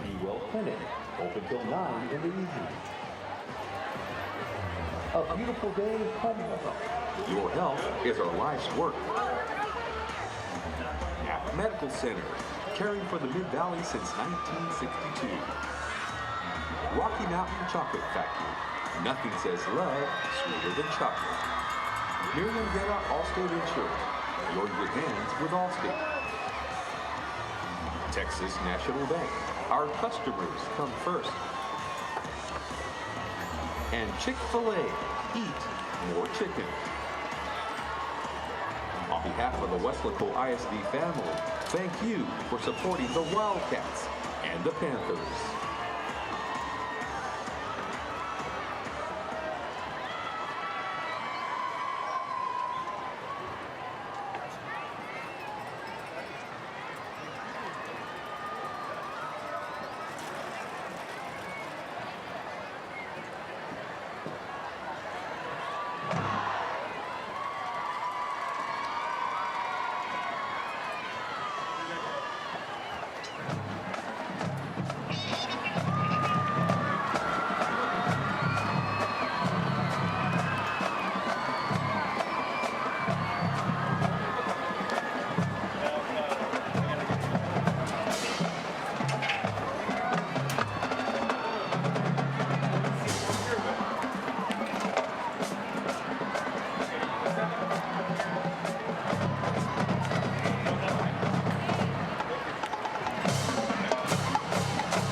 Good evening, ladies and gentlemen. Weslaco East High School is proud to present the Starlets, the brightest shining stars over the skies of the Rio Grande Valley. We invite you to sit back, relax, and enjoy tonight's very special performance. Introducing the 2017-2018 Starlet officers, Second Lieutenant Roxana Lopez, First Lieutenant Diana Gonzalez, Co-Captain Carolina De Leon, and Captain Jessica Gomez. Tonight, the Starlets perform a jazz routine to the music of Cascada. Here is Fever.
Ladies and gentlemen, due to technical difficulties, we will be moving on to the Wildcat Regiment's portion of tonight's halftime performance.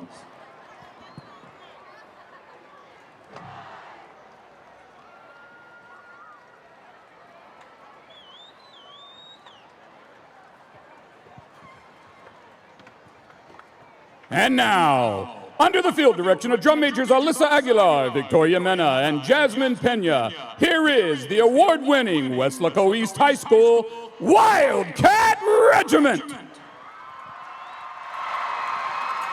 Tonight, the regiment will be performing their 2017 field show entitled Andalusia, the Defiant One, featuring the music Malagueña, España Cani, Malagueño Solarosa, Cielo Andaluz, and La Boda de Luis Alonso. Ladies and gentlemen, the Wildcat Regiment proudly presents Andalusia.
Ladies and gentlemen, please help me welcome back your award-winning Dreamettes. This spring, the Dreamettes attended the Showtime International Dance Competition where they claimed the Grand Champion title and the Sweepstakes Award. The Dreamettes also attended the Showtime International Officer in Line Camp where they received Division Is in the home and camp routines. Officers also received Most Creative Choreography, All-Star Award, and were a 5-star rated group.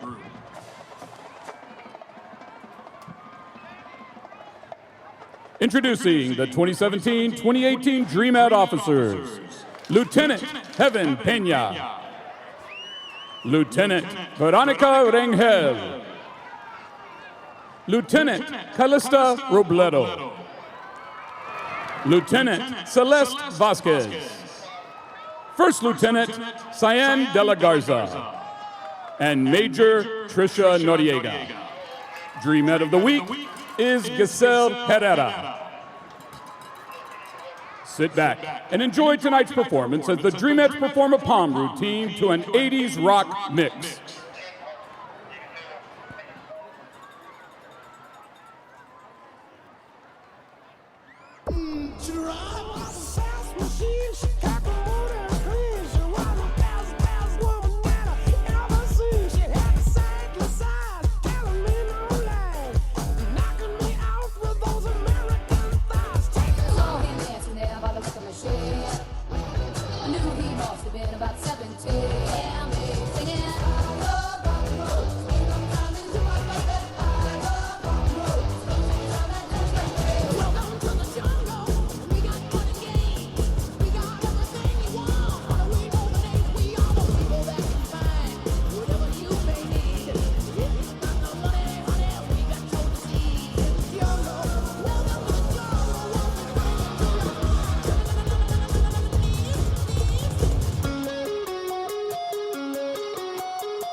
And now, lining up for your halftime enjoyment is the award-winning Weslaco High School Panther Corps. The Corps is under the field direction of head drum major Emmanuel Lopez, assistant drum majors Alexis Gomez and Gabriela Sainz. Tonight, the Panther Corps will be performing their 2017 UIL Pigskin show entitled 007 Reloaded. Part 1, Skyfall. Part 2, Target Terminated. Part 3, City of Lovers. Part 4, Firefight. And Part 5, James Bond Reloaded. Ladies and gentlemen, the Panther Corps proudly presents 007 Reloaded.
Panther Corps is under the direction of Rodrigo Leal. Assistant directors are Ron Lowe, Dr. Tom Sturzaker, Fabian Trevino, Ernesto Ortiz, Cecilia Perez, Ivan Perez, Michael Perez, Arturo Hinojosa, and color guard sponsor Karina Kenzie. The Panther Corps would like to thank the Weslaco ISD Superintendent of Schools, Dr. Priscilla Canales, the Weslaco ISD School Board of Trustees, Weslaco High School Principal Yvette Morales, and the City of Weslaco for supporting the fine arts in our community. Thank you, and go Panthers! The halftime scores are brought to you by Taqueria El Compadre, located right across the street from the high school. Stop by after the game where you can get a great order of lunches.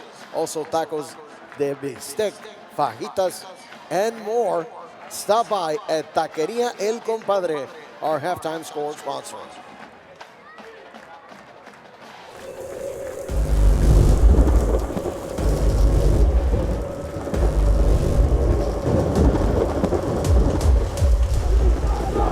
In this game, you need the desire, the hunger, the will to win.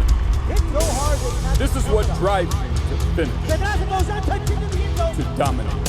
When it's one-on-one on this field, the one with more heart, the one with true will, one who simply refuses to lose, will be victorious. East side, strong side.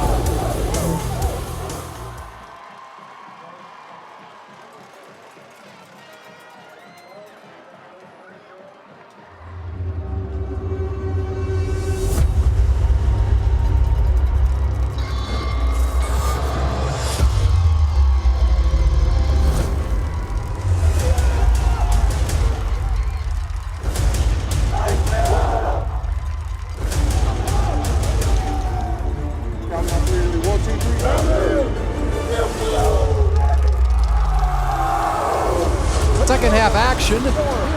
We are live on Facebook. You'll be able to see the broadcast also on KWES. It's Bobby Lackey Stadium in Weslaco, Texas, along with the coach himself, John Boswell, and welcoming our newcomer, Baldy Alvarez. I'm Scott Harrison, and at halftime, it is the Tinaco Bowl, and we see Weslaco East Wildcats are leading the Weslaco Panthers 21-0. Talked with Mike Gonzalez during halftime about the meanings of the Tinaco Bowl, and I guess the water tower here is very historic, and Tinaco in Espanol means water tower. And Coach, you were telling me before the game how after Weslaco wins years ago, they used to light up the water tower. So just historically, I guess because the water tower is such an important part of this community, that's part of the reason they call this the Tinaco. Yeah, before the expressway was put in old 83 was the way people got across the valley. Before internet, before everybody had good radios in their car, you may be coming back, say, from McAllen to Harlingen and I wonder who won the game in Weslaco today, and if the water tower was lit up, you knew Weslaco won. And Scott, it looks like number 78, Javier Hernandez, will kick off for the Panthers. And we will see Weslaco East with the ball. They defer to the second half. They are going to receive it, and they're going to get the ball to our left. So they will get the first chance to do something on offense to begin this second half. And the ball is kicked off, and it will drop down near the 10-yard line. It is picked up and brought up by Roy, and Roy Pedraza has it, and Roy Pedraza is knocked out near the 50-yard line. He is going to be tackled from behind by Devin Denna. Yeah, Roy got that off the bounce. That ball kind of died on the brand new turf here at Bobby Lackey Stadium. Roy picks it up. Now, Roy's got a couple of kickoff returns in his history for touchdown, and the line gives him a good block, and the Wildcats start in the Panther territory on the first drive of the second half. And Baldy, what do you think about the first half? I saw number 5 running all over the place, and I expect to see that. I expect to see that again. All right, and of course he had a touchdown, a 2-yard run in the first half. Also a little trick play. Freddie Cardenas, usually a linebacker, came off the line and scored on a 10-yard pass from Lefevre. And also we saw Lefevre throw a touchdown pass to J.C. Vargas, and that was 10 yards also. So a good game so far for the quarterback, number 13, Richard Lefevre. He'll bring the team to the line. It is the 48-yard line of Weslaco, 1st and 10. moving from our left to right, play action pass, and he is looking downfield, and he overthrows his intended receiver, and that was Signs. Well, you know, I mentioned in the first half they were man-to-man and Bones out there to the left. Trey Bone, Hector Signs. Richard makes a nice little play fake and just threw it just a hair too far because he was open. It's going to be 2nd and 10, but the Wildcats aren't happy yet. They're going to try to finish this game. And for people just tuning in, Coach, talk about the uniforms tonight. Well, again, all purple with the white top for Weslaco and the white and the gray with the black helmet for the Wildcats. The Wildcats are the visiting team tonight. And second and 10, they give it off this time, and it is going to be Pedraza getting down to near the 45-yard line, pick up a 3. And when you have a big guy like that, Baldy, do the defensive backs kind of cheat up more, kind of aiming for him to run? You know, I would. It's all up to the captain on the defensive side to make that call. A lot of people do make adjustments when they have a powerful runner like that. So I wouldn't doubt it if they do cheat up a little bit. Of course, some good receivers out there, Coach. You don't want to get burned either. You got Jaime Bonuelos and JC up top, and you got Bones and Al Medrano on the bottom. And this time the ball is passed off, and it is going to be a touchdown. And this is going to be a touchdown of 45 yards. A nice play that time, Coach. I'm going to tell you. Jaime Bonuelos. Yeah, Jaime Bonuelos makes it. So a 45-yard touchdown pass on the first offensive series of the second half to Jaime Bonuelos. And it is now 27-0. It is the Wildcats over the Panthers. And once again, Chucky is going to come out and attempt the extra point. Well, you know, K-West did a nice story on Jaime Bonuelos. His grandpa was Dr. Avila, who passed away just recently. His first cousin, Rico Avila, plays for the Panthers. So that was big. I'm sure Doc Avila is smiling right now. Extra point attempt is up, and it's good. 11:02 remaining here in the third quarter. And the Wildcats have increased their lead over the Panthers 28-0. You're listening to High School Football. This is a K-West production.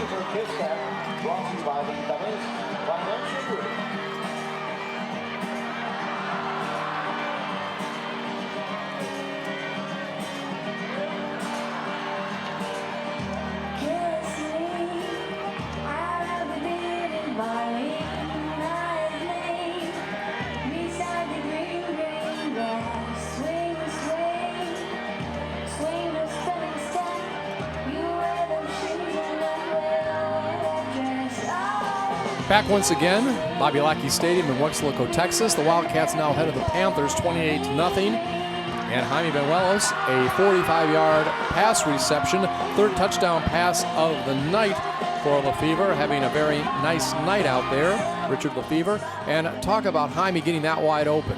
Well, you know, you get JC over there with Jaime. Of course, every defense in the world is worried about what JC Vargas is doing. Jaime is actually a step faster, maybe. We saw the same play almost exactly against Sherryland. Here's Chucky with the kick. Orlando Fuentes, better known as Chucky, kicks the ball off at the 40-yard line, and the ball will go back to the goal line, and it is going to be brought up right now to the 10, 15, 20, and finally the ball will be, there's a penalty there. It's going to be a face mask, it looks like. So a face mask call on the play. It was Devin Dana bringing the ball back, and he got up near the 20 before the penalty. Yeah, he works all the way to the wide side, but right there as he got grabbed, it's going to be a 15-yarder, should be on the 35-yard line. Still not a bad job on the coverage there. First down. During the run back, personal foul. Face mask, 21 on the kicking team. 15 yards will be to the end of the run. First down, Weslaco. You know, we've seen these teams a few times this year. We don't see too many of those types of penalties. That is a credit to the coaching. There's not too many of those type of penalties. Well, you know, you got to be really sure of where you're reaching when you tackle. And Dena's not a real tall guy, and 21 is pretty tall. So just that change in level, sometimes that causes a face mask. But, you know, that happens at every level. You know, we're seeing some great shots there, Scott, by our K-West crew. You got the cameraman, you got Don Ramirez, you got Val Zamora, you got Amadeo Briones, you've got Darlene Gracia running graphics, you got Julian Olivares up there running the show, Mr. Palacios on replay, and Joe Leal on sound. What a great crew. And on the jet sweep, It is going to be the ball going over toward the right side, and it's going to be a pickup of about maybe 8 or 9 yards. We'll have to see where it's marked. And that time it was Devin Dana on the jet sweep. Yeah, actually they flipped that forward, so that might go down as passing yards. But looks like they have him out here. JC overran it. Freddie let him go. That's a nice run by number 1 Dana. He's the young man that just got face mask, and they're going to give him about 8, Scott. That's right, 2nd down and 2. Ball is going to be at the 34-yard line in Weslaco territory. They're moving to our left to right. And right now it is going to be a keeper this time. And by the way, let us mention that the quarterback on this opening series is Jacob Cavazos, the better running of the 2 quarterbacks. Marco Leal also spends time as a signal caller. Yeah, and I've got to believe Peyton Knob might be a little binged up because he's not back in the game, and it looked like he may have a brace on his leg when he came out at halftime. I hope that young man is healthy for the rest of the season. 8 gained on that play, 1st and 10 at the 42, and a running play, and not going to be very much on that particular play. And it looks like taking the ball up on that play, it was Matthew DeSantiago. Yeah, there's a bunch of defenders in there making play. I see Jacob Bonda involved there for the Wildcats on the interior line, along with Gerald Garza. 2nd down and 8, ball is at the 47-yard line, just 2 minutes into the second half. First district game for either one of these squads. Both of them had last week off. And back to pass is Cavazos out of the shotgun. Now he'll decide to run, and he is going to get close to a 1st down. Had to make 8 yards, may have done it. Yeah, it's going to be about a yard short, I think. But you've got to be aware of Jacob. He's more of a threat to do this, take off and run, than he is to actually throw right now, early in his career. From a good athletic family, his uncle Sonny played quarterback here at Weslaco High School and went on to Texas Tech and played quarterback there, his uncle Sonny Cavazos. So it is going to be 3rd and 1, ball at the 46-yard line out of the shotgun. It is going to be handed off to DeSantiago, and he is going to get down to the 39. Nice gain on that play. Gets about 14 or 15. Robert Vetta, number 48 on the tackle, but good job slipping up through there. You also got Freddie Cardenas involved on that tackle. 1st down Weslaco here on the first drive of the second half. So Weslaco moves into the territory of the Wildcats. Again, ball at the 39-yard line. 3 minutes into the second half, shotgun formation, and this time it's going to be a handoff, sweep around the left side, and it is DeSantiago again, and this time the ball is going to go for about 4 yards. Well, they got a big lineman, number 65 and number 56, pulling outside for Matt DeSantiago, which is kind of a carryover from their old offense where the lineman pulled a lot, and he made about 4. Slots on each side, 1 back in the backfield. Shotgun formation, low snap. This time the ball is passed off, but it hits the ground, and it was intended for Dana. Wow, number 43 again, Gerald Garza gets a couple of steps onto the pass rush and actually is out in the flat, Scott, when that ball hit the ground. What great effort by number 43. Garza already 1 sack tonight, 5 on the season. You got to like a guy with 5 sacks, right, Baldy? Oh, yeah, definitely. One thing I did want to mention is the Panthers do need to capitalize on the big plays. You know, in the first half, we had Benito Juarez make a big stop. You know, the Weslaco Panthers went for a drive. They couldn't finish it off, but if they keep that momentum, I think something big can happen. Big plays. Always a good way to help you get things going and change momentum. 3rd down and 6, ball at the 35-yard line. Low snap once again. Cavasso has it. He's going to keep it, and he is going to be short of the 1st down. Probably picks up about 4 yards. Well, you know, it's 28-0. Quarterback trying to get outside, can't get outside, cuts back, makes a little bit of a gain here. Number 97, Robert Torres involved on the tackle. It's 4th and about 2, Scott. Yes. They need a 1st down. They need a field goal does them no good. Plus, it may be a little too far for a high school kicker here. It'd be about a 49-yard field goal from here. I'm going to be like Bill Belichick and go for it, Coach. Well, yeah, why not? It's 4th and 2. You can't punt. You're too far for a field goal. And you've got an athlete like Cavazos back there playing quarterback. Baldy, what play do you call? I think the quarterback is going to keep it down the middle.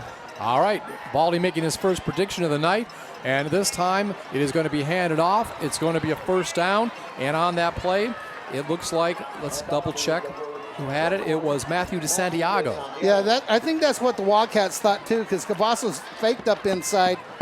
Freddie Cardenas had a shot, actually ended up making the tackle, but that was enough for a 1st down. 28-yard line, and on the move, the Panthers have the ball. So gain of 3, Coach, on the play. 7:20 clock running here in the third quarter. 28-point lead for the Wildcats. And ball will go up the middle. And not much doing that time. A little gain, but a good defense on that play. I saw among those in on the tackle and trying to make the play very short. Let me double check here. Was Fernando Garza. Yeah, Fernando and number 33, Mikey Gonzalez, who's in it outside. I think it was the Santiago on the run, I believe. Yes, it was. Yes. So 2nd down and 7. Ball at the 25-yard line. Clock moving. Some extent helps East. This time Cavasso rolling to his left and finds an open receiver, and the ball is going to be going down near the 10-yard line. Nice job by Jaden Cavazos.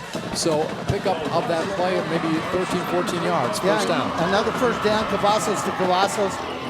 Finds a little hole, cuts back, which maybe not the smartest thing he ever did, because he took quite a shot off number 21, Joel Longoria. So 1st and 10 at the 12-yard line, approaching the midway point here of the third quarter. Did you do some more passing here? You're the man who's the defensive back. I would think they would continue with the quarterback keeper. However, I do feel they're going to roll out. Well, this time they're going to hand it up the middle, and a little bit of gain on that play. Probably the Santiago with it. You know, people may be wondering right here, why are the Wildcats not calling timeout? Are they worried? You know what? Right now the clock's their friend. If Weslaco uses this whole quarter and scores 3 or 7 points, that's fine, because you're going to get the ball back, and we're waiting now. We're racing against time, not against score. 2nd down and 7, ball at the 9-yard line. Clock continues to run, as Coach said, approaching the 5:30 mark. Cavazos has the ball, rolls to his right this time, and he feels the pressure, and it's going to be thrown out of bounds. And in on that play again, we said there was pressure. It was Joel Longoria. Yeah, Joel did a good job there. What pressure was coming off of his backside? If he would have stopped, he would have got smashed. But great job by his front people protecting him back there. And the clock is now stopped. 3rd and 7. 3rd and 7. 5:27. Timeout for an injury.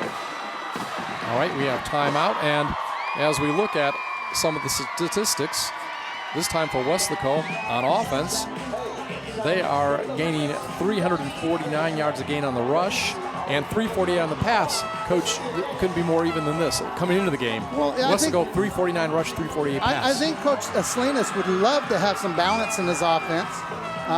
You know, most people would.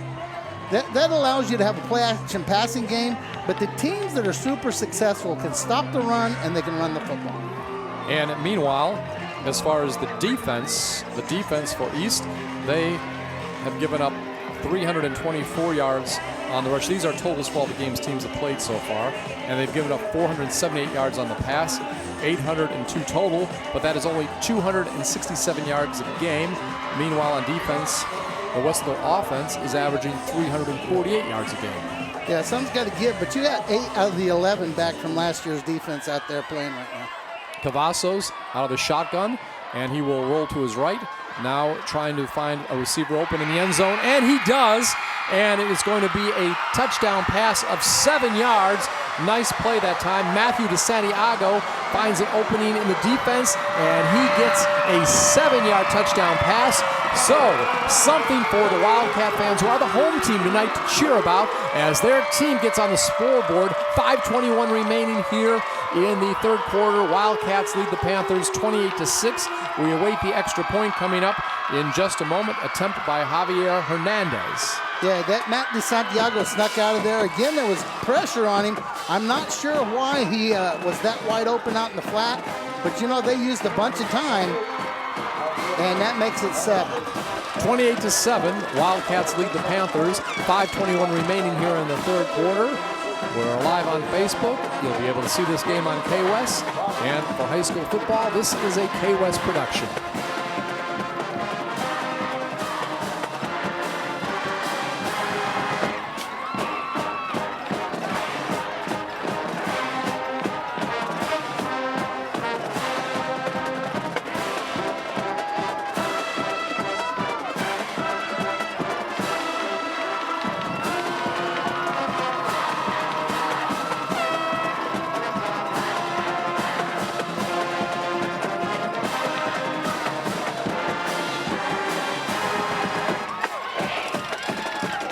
Back once again, 28-7, 5:21 remaining in the third quarter.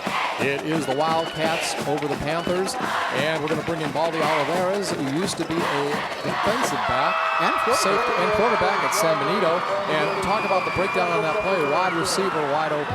Well, I think what happened was once the quarterback rolled to the left, defensive back looked like he was trying to go inside. He read something that was going inside, and I don't know if you noticed, there was actually 2 receivers wide open on the left side. And now the ball is kicked off, and it's going to be picked up at the 5-yard line, and it's going to be Roy Pedraza, and Pedraza is going to be dropped at the 8. So do you think maybe there has been some momentum picked up after that touchdown by the Panthers? First you, Baldy, then Coach. You know, I definitely think that the momentum is picking up for the Panthers. You know, 28-7, it's still pretty big deficit, but, you know, we got 5 minutes left in the third, and we got a whole fourth quarter left. Well, you know, maybe that first drive of the second half was too easy, and sometimes you get complacent over there, and they know they're playing against the clock right now. But Roy just totally mishandled that. He should have got up in there and got as much as he could. He tried to outrun the Panthers, and he wasn't able to do it. 1st and 10, ball at the 9-yard line. So a long field this time. And the ball's going to be pitched back to Vargas, and Vargas, he is going to be stopped for about a 1-yard gain. He's lucky he wasn't thrown for a 2-yard loss. Yeah, big number 44 was back there like he was in the huddle. Seth Sanchez, like he knew what the call was. He got back there quickly on JC, and it's going to end up being, I believe, 2nd and I'm going to say 9 maybe? At best. They're going to even say 2nd and 10. It could have been either way. But well, we're starting to get some condensation on our window, so we're not totally able to see. Well, no, we're going to call it no gain, 2nd down and 10 at the 9-yard line. And again, quarterback goes under center, hands it off to Pedraza, and he is going to get nothing. So it's going to be like 3rd and 10. He went to the center of the line, got nothing. Right, number 44 again, Seth Sanchez, and number 13, Marco Noriega. There they are, boom. 1 under and 1 over, and Roy ends up again. It's going to be... They'll give him a yard. They're going to give him a yard. Yeah, they're in about 9. Yeah, 3rd and 9. So officially a gain of 1 on the play. And that's a great defense on the 4:08 remaining. We're here in the third quarter, and this would be a big stop coming up. An understatement, a big stop. Should Weslaco be able to stop East on 3rd down? We have a couple of wideouts stacked on the right, 2 also on the left. And this time Lefevre looks downfield, tries to get it to his receiver, and the ball is out of the reach of Vargas down around the 35-40 yard line. You know, he had plenty of time back there to throw the ball. You see him back there, Roy's protecting. He takes out a blocker, and this ball just out of the reach a little bit, and it's going to be a 4th down. I'm guessing the Wildcats are going to punt it. And of course, Vargas had a very good defender back there defending him, Roy Trevino. That's right. Top player. So it'll be a punt coming up, and Lefevre would punt from just outside his end zone. We have a substitution violation. 12 players in the formation on the offense. Half the distance to the goal. Still 4th down. So that would put the ball back around, what, about the 5-yard line, 4-yard line? Yeah, that's uncharacteristic of the Wildcats to happen, but you know what? You're dealing with a bunch of kids that are 15, 16, 17 years old, and sometimes emotion gets a piece of them, and you got Big Richard standing back in his end zone. Yeah, Lefevre not quite back to his end line, but very deep into his own end zone, at least 6 or 7 yards back, and near the end of the end zone, he will get the ball off, and it's going to roll. It's going to take a nice roll for the visitors, the Wildcats. Gets back to around the 41-yard line. So back in their own territory, that is where the Wildcats are going to start 1st and 10. And right now, what would you do, Baldy? What would be your philosophy? Would you start throwing more, or would you try to keep your game plan? If I was a Panther? Yeah. Keep the game plan. I think they're doing a good job on capitalizing on big plays, you know, offensively and defensively. You see the drive. They're there. You know, they got the tools. They just need to deliver. Coach? Well, right there, that punt was huge. Change in field position. Looks like Cavazos is still in at quarterback. So I'm guessing they're going to do some quarterback run and throw it when they need to. 3:34, 1st and 10, 42-yard line. Back in their own territory. is the home team, and this time it is going to be the Santiago, and he is going to get up near the 50-yard line. We'll give him a game of about 6 on the play. Well, you got a little double team in there on Jacob Bonda. Linebacker's got to fill that hole. I see number 26. That's Carlos Espinosa up in there. It's going to be almost midfield. That's right. Gain of 8 on the play. So it's going to be a 2nd and 2 at midfield. And this time, quarterback is going to keep it. Cavazos is going to be a little short of the first down. Well, it depends on where they spot that. And for a second there, I thought they were going to give it to him. Looks like it's going to be a little short here, but no. Looks like the guy on the chain says that's a first down. Great stop right there by Gerald Garza, number 43, and Fernando Garza, number 90, for the Wildcats. That's right. And even, let's see, who else came up there?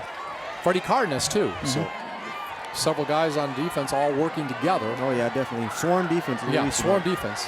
1st and 10 at the 48.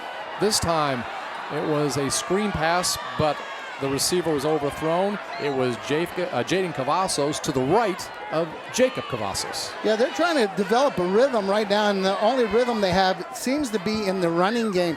Other than the big catch by Richard Olzak earlier, they haven't done a whole lot in the passing game. So we have 2nd and 10, ball still at the 48-yard line. 2:47 remaining here in the third quarter. It is the Weslaco East Wildcats over the Weslaco Panthers, 28-7. Empty backfield. 3 wide receivers on the right, 1 on the left. And now DeSantiago in motion to the left, but Cavasso will keep it, and he is not going to get much. A lot of motion, but not much forward motion. Yeah, it looks like they might be running Mikey Gonzalez on a little bit of a spy. And when I say spy, he's going to kind of sit inside and make sure Cavazos does not have the ball. He did that time, didn't have anywhere to go with it. It's going to be 3rd and long. 3rd and 8 specifically, ball at the 46-yard line. 2:20 clock running this time. Shotgun, 1 back in the backfield, trips right, 1 receiver to the left, and dropping back, it is Cavazos. Now he'll roll over toward his right, and he feels some pressure, and he is going to be brought down. And it looks like on that play, did I see Fernando Garza making the tackle? Yeah, you got some great athletes. 43 and 90 are purely good athletes. You know, Jacob Cavazos is a stud, and he gets the edge on almost everybody. And he couldn't get the edge on Fernando there, and it's going to be 4th. Looks like a punting down, and Cavazos will be the young man back punting. Now that wouldn't be a sack, would it? Sure. It would be okay. I don't know because it was a running play whether it would be or not on that. Well, we don't know if it was a running play. Okay, so he was sprinting out. I thought the pass. All right, so that would be the 2nd sack, I believe, of the season, at least for Fernando. Ball is punted now by Cavazos, and it is going to go out near the bench over on the far sideline of Weslaco East. We'll see where they mark it. Yeah, a little bit of a shank. He had a bad snap there, and then he had some pressure in his face. You know, usually they sprint out to punt the ball, and he wasn't able to go. Right now, the Wildcats can take this momentum right back. Oh, yeah, they definitely can. They've been doing it. Okay, right now we are going to have a 1st down and 10, and good position, good field position for Weslaco East. Ball is going to be at about their own 38-yard line. Again, 1:20 remaining. 2 receivers on each side. All right. Again, they're stacked, the receivers. Nice out of the shotgun. Flats. There it is. And there it goes. The ball is thrown from Lefevre, and the ball is caught by Vargas. Vargas at the 30, 25, 20, 15, 10, and he's going to be down near the 5-yard line. Do we have a flag? No, I don't see a flag. I think he's just out of bounds there. Okay. Okay, so they ran the same combination they ran with Jaime Banuelos. They actually kind of double covered Jaime. Richard sees it, throws it out there maybe to the best athlete on the field tonight. He makes 1 move, 2 moves, gets a little block from Jaime Banuelos. Great hustle by Andrew Olguin. Kind of necktied him, took him out of bounds. Looks like about the 5-yard line. 5-yard line. Gain of 52 yards on the play by Vargas. So it's going to be 1st and goal to go at the 5-yard line. Vargas, another big play. I remember listening to your broadcast of the first game. He had a 50-yard run. This time, a 52-yard reception. That run, by the way, I was talking about in the opening game against Sherryland. That was for a touchdown. This time, ball is handed off to Pedraza, but not much gain on the play. Well, again, the Wildcats have 53 seconds left in quarter number 3. They have controlled the clock. They have controlled the line of scrimmage. They controlled the ball. Weslaco had a really nice drive a moment ago. So ball's at the 3-yard line. I'm sorry, Coach. 2nd down and 3. But Wildcats are in no hurry. They're ready to take this to the 4th quarter if they need to. 30 seconds, clock is running. Again, 28-7. Looks like they might wait. Oh, they're going to get one more play off. So the ball is snapped, and the ball is going to go to Pedraza, and he is not going to get much up the middle, maybe a yard, still a little bit closer to the end line. Yeah, they'll let this go to the 4th quarter here. 10 seconds left in the 3rd, and then they'll get over here and they'll try to punch it in. That snap was a little high. Didn't get a lot of movement. Good job inside number 13 for Weslaco. Marco Noriega, amongst others. You know, they're doing a good job on the interior of the defensive line right now. They've kind of taken Roy away. And that is the end of the 3rd quarter of play at Bobby Lackey Stadium here in Weslaco, Texas. Right now, it is the Weslaco East Wildcats leading the Weslaco Panthers 28-7. You're listening to the audio on Facebook. You'll be able to see this game on K-West, and this is a K-West production.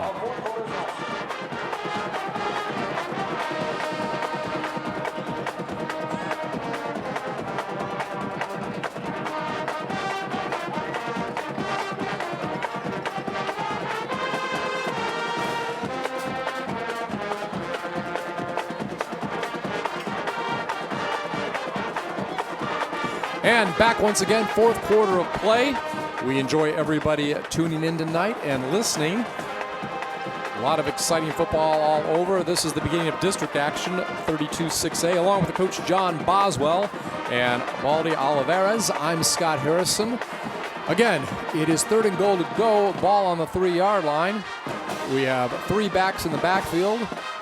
Richard Lefevre lining up under center that is, and he's going to pitch back to Vargas. Vargas is going to run untouched to the right side into the end zone. So he has a 3-yard run for a touchdown, and he's got at least 2 touchdowns tonight. That would give him 9 for the season. Am I right, Coach? That is his 2nd touchdown of the game, 1 receiving, 1 running, and it is now 34-7, and you got to really like Vargas, Baldy. I like what I see so far. I mean, with number 1, Vargas, and number 5, Pedraza in the backfield, I mean, it's just a powerhouse. And, of course, let's not forget Chucky, who's perfect this season. Definitely. Kicking field goals and extra point attempts. And this one is up, and it is good. So, on the first play of the 4th quarter, a touchdown for the Wildcats. They lead the Panthers 35-7. You're listening to high school football live on Facebook. See it later on K-West. This is a K-West production.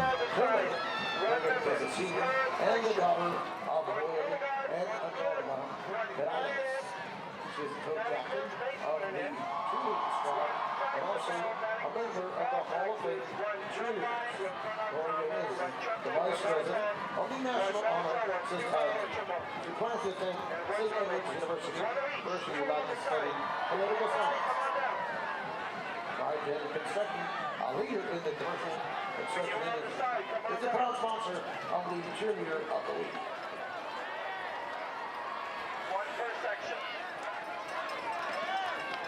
Back once again. Had rain earlier today in Weslaco, but everyone likes a nice dry night, and it is for football. We're appreciating everybody who is listening or maybe viewing later on K-West. 35-7, the Wildcats over the Panthers. And I'll tell you what, neither team is giving up, that's for sure. Everybody is just flying and hitting, and this is what high school is all about, Coach. This is how you probably coach, right? Well, and it's been a nice, clean game. You know, it's good to see the fans and the players staying with Coach Salinas. Yeah. You know, it's new. It's new. This whole system is new. Yeah. We knew this year was going to have some growing pains. You're playing a team that went 3 deep in the playoffs and is arguably one of the best teams in the Valley.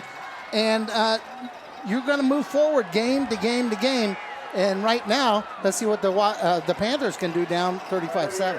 Chucky kicking off from our right to left, and a ball is going to go back, and it is going to be picked up at the 5-yard line. Going to be moved forward to the 25, 30, 35, about the 42-yard line. A very nice return that time by Devin Denna.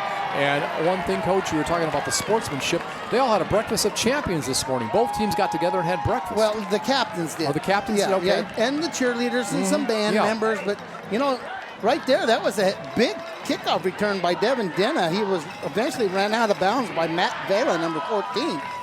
But they're midfield. After the play, personal foul, late hit out of bounds on the kicking team. Number 14. That's a 15-yard penalty. First down, Weslaco. And Baldy, did you play special teams a lot when you were at San Benito? I did not actually. I went in a few times. For the most part, I was mainly on defense. Did you try to avoid it? I did try to avoid it. You know, we did have a thing where when we weren't starting and we did get on special teams, we would break the wall is what we would call it. All right, break the walls. We'll talk more about that maybe a little bit here. So it's going to be a 1st and 10 for the Panthers. Ball at the 42-yard line after the penalty. Ball in Weslaco East territory. And Cavazos still a quarterback, and he is going to hand it up ahead to DeSantiago, and not much gain on that play. Peyton Kanab, he had a little bit of an injury earlier, and we haven't seen him back in the second half. Well, I hate to even guess how bad he is hurt, but, you know, you got a young man that's going to have a long career. He's a talented young man. Plus, you've got a long season. You know, you play him the rest of this game, you know, and then he can't play any more games.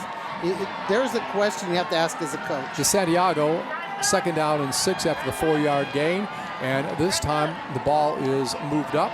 And a nice gain that time by Cavazos. And he keeps the ball, and we'll see if he got a first down. I don't think he did, but he read up in there. Looks like Fernando Garza and I'm not sure who else was in on that tackle, but it's going to be 3rd and about 4. 3rd and 4 at the 36-yard line. Big 3rd down here. 10:47 remaining here in regulation. Shotgun formation. Dropping back as Cavazos tries to get the ball ahead. And a nice hit that time by the defensive back. At the same time, the ball came to the receiver. Good timing. Jaden Cavazos, the intended receiver. Yeah, and that was good coverage. He had time to throw the ball. We're in one of those 4th downs again where there's no gain for us to go to punt from here. You're out of field goal range. You want something positive to happen, and they're going to run an offensive play here. Now, the defensive front for the Wildcats got to watch the ball, Baldy, because, you know, they might try that hut thing and see if they can't get the Wildcats offside. You know, definitely right, and that's a big deal in situations like this. 4th down and 4, ball at the 36-yard line. Snap goes back to Jacob Cavazos, and he is going to be sacked back around the 45-yard line. I think number 26, Carlos Espinoza, one of the linebackers, got back there and got the sack. The Wildcats are going to take over on downs at about the 45-yard line. Let's see. Yes, that is number 26 back there doing a nice job. Junior from a very athletic family. One of his sisters was a state champion powerlifter. Now, powerlifting's big down here in South Texas. Well, it's big at Weslaco East High School. Yeah. 3 state championships on the boys' side, 2 on the girls. I remember reading about that in the Monitor newspaper where I live up in McAllen. That's where the moniker Strong Side came from, is we were strong. You know, when you're a state champion, you're going to say you're pretty strong. Yes, I will not argue that. 1st and 10, ball at the 41-yard line, and a little mix-up there, and the Fever is tackled for a loss. Well, that snap, you know, Richard's about 6'4", and that snap was wide and outside. Good job by him getting down on it, covering. Good hustle back there by 43. Ismael Rebeloso from Weslaco back there putting pressure. Timeout. But that's all on the center, I think. Weslaco but they're going to East. take a timeout. And the ball was actually at the 46 when it snapped, so a loss of about 7 on the play. We're going to take timeout. Wildcats lead the Panthers 35-7. 10-10 remaining in regulation. You're listening live on Facebook. See it soon on K-West. This is a K-West production. Especially our listening guests. God's blessing and protection.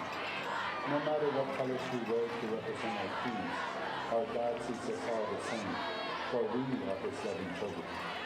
we urge you to rekindle the fire of your Back once again, as far as timeouts, 3 left for the Panthers, 2 for the Wildcats. It's going to be second down and 16. Ball at the 39-yard line. Panthers moving from our left to right here in the fourth quarter. Panthers trying to get something together. They did score their touchdown here in the second half, so maybe they have starting to build at least some momentum, make the game closer. Well, Scott, you and Baldy will have a big game next week here at Bobby Lackey. You got the San Benito Greyhounds. Oh, nice counter right there by Roy Pedraza up inside. Right. And Joe Aguilar and myself will be in Brownsville with the Panthers as they take out the Hanna Eagles. All right, Pedraza will get a very nice gain. The ball was at the 39-yard line, and he gets it into the territory of Weslaco East, and it is going to be a pickup on that play of about 15 yards. It's third down and 2 at the 46. And this time Lefevre's going to keep it, and he shows he's got a little speed too, and he just bulls over everybody. He's a big guy, and he's going to get down near the 25-yard line. He's going to pick up about 21 yards. I know you remember the straight arm. Watch the straight arm by Richard Lefevre right there. Goodbye with you. Yep, you can't tackle me. You can't either. And he does end up getting pulled down by pretty much the whole defense. Baldy, you were a safety. How would you like to see that big boy coming at you? And I've actually had that happen to me. A bigger gentleman than me. I mean, look at me, $1.00. I mean, I did see a big safety at me, and you know, I'll never forget that hit. And you lived to tell. I did live to tell about it. All right, Lefevre passing this time on first down, and he is going to get the ball up ahead, and it is going to get down to about the 10-yard line. We'll see where they mark it. Ball was back at the 26. I think that's incomplete. Oh, it's incomplete? Okay. Yes, it is. All right. A little low. Jaime Banuelos. He couldn't handle He made good that. effort, though. Well, he ended up rolling over, and it was right in his lap, so I see why you thought he caught it. Yeah, it would have been a gain of about 16. I'm sorry. Second down. Second down and 10, ball at the 26. And this time, it's going to be Pedraza, and he is going to pick up about 5 yards just going straight ahead.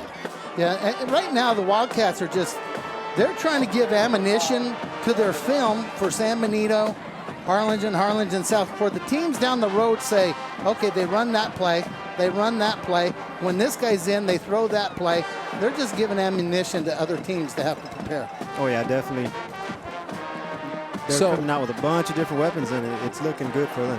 Third down and 5, ball at the 21-yard line. In Panther territory, Lefevre in the shotgun. Lined up to his right is Pedraza. Lefevre will keep it, though, and he is going to move down near the 15-yard line. Takes about 3 or 4 guys to tackle him. Yeah, it's going to be real close to a first down. Little counter action. He gets behind his guard and tackle, fakes to Roy, gets behind his buddy, Big Steely Munoz. Actually, again, throws out that flipper and gets that push down, and it's going to be first down on about the 16th. Yeah, Noriega about the first one to try to tackle him, but he needed a little more help. It is going to be, as you mentioned, down at the 16-yard line. So first down and 10. Clock running, under 8 minutes remaining here in the fourth quarter.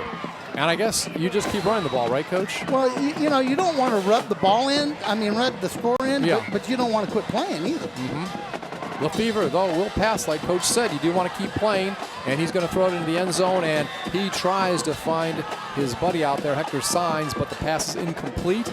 And there was some coverage on that play in the corner, and I believe it was Matthew Rosales guarding. Yeah, you know, 26 was out there on the coverage. That's Matthew Carrizales. But, you know, Bones has been covered up man-to-man all night, and he was just trying to get him the ball there. So it is going to be second down and 10. Ball at the 16-yard line. And I guess that shows you, Baldy, the defensive backs, even in this situation, have to stay awake, right? Oh, yeah, definitely. You never know what's going to be coming in the air. And it is going to be Pedraza going ahead, and he is a little slow getting up. We'll have to see what's going on. He had a short game, but he's not getting up real quick. Well, yeah, he went down ugly. He kind of went down in 2 pieces. And if you know Roy Pedraza, as I do, he usually jumps right up. And right now, looking at leg. So we're going to take a break right now. 7:30 remaining here in the fourth quarter. It is the Wildcats over the Panthers, 35-7. You're listening live on Facebook. See it later on KWest. This is a KWest production. For we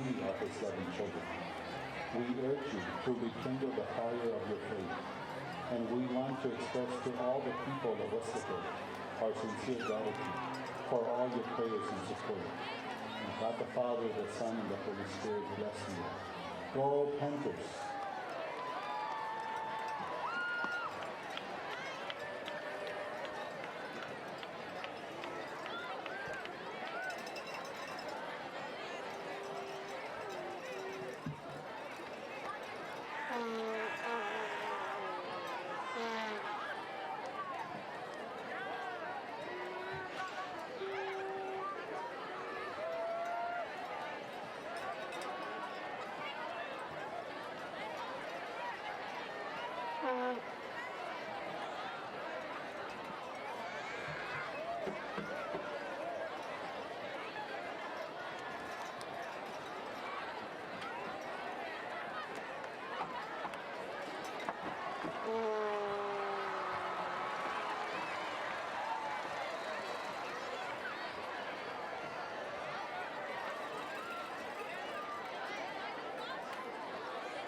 And we're back once again. Roy Pedraza just helped off the field coach. What more can you say? I mean, yeah, one of the hearts of the team. Well, absolutely, and you know, he's a tough guy, and if there's a way to get back, he'll get back. That's the job the trainers do. You hate to see that out of anybody. We saw that out of Peyton Knob earlier in the game. Now we see it on the east side. So Lefevre has the ball. Josh Gonzalez in the backfield. Lefevre is going to keep it, and the last play before Pedraza got injured was a 2-yard gain. This is going to be also a short gain. Gonzalez, his brother, was very successful. Yeah, Bobby Gonzalez, probably the leading rusher in school history. He rushed for, I think, 2,600 yards his senior year and something like 1,800 maybe his junior year. And both of those years, I believe they ended them in the Alamo Dome playing against Cedar Park. Now, what year was that? Gosh, I don't know, 11, 12 maybe? 12, okay. I remember the name Bobby Gonzalez. Yeah. 4th down and 3, gain of 5, ball at the 9-yard line. Lefevre is going to pass it this time, looks in the end zone, and the ball was intended for J.C. Vargas, and it was broken up by Weslaco. And they'll turn it over on downs, is it? Believe so. I do too. Yeah, it's a good turn. That was a 4th down play. So a ball will be turned over on downs, and doing a good job on defense. Tommy Esquivel, number 4. Yeah, number 4. He was the defender. On a good coverage back there. You know, the Wildcats could have lined Chucky up and kicked, tried to toss it in the end zone. Right now, they're just trying to make 6 minutes and 36 seconds disappear. So back again. Coming out at quarterback is Jacob Cavazos. I believe he's played the whole second half. Pretty much. I can't remember Leal being in the game, so I think you are right. Marco Leal started the game at quarterback. 1st and 10, ball at the 9-yard line. Cavazos has it, drops back to pass, rolls right, and it looks like it is going to be picked off on that play. That's his 3rd. Number 4, Ramsey Vasquez, with his 3rd interception, making himself be known. Wildcats ball again in the Panther territory. Cavazos trying to get a big chunk right here. Ramsey back playing center field. Had good coverage by Hector Muniz, number 15, and Ramsey just roamed over and intercepted it. Jaden Cavazos was the intended receiver. You can see that play tonight of Ramsey, quite a defensive play. Oh yeah, definitely. I mean, you can tell he's good at reading the plays and where they're going. Just with 4 interceptions in a game, I mean, that's just unbelievable. So we have 1st down and 10. Ball inside the Panther territory.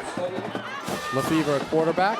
3 running backs. He's going to give it to Gonzalez, who came in the game after the injury, and Gonzalez is going to get ahead and get 2 or 3 yards.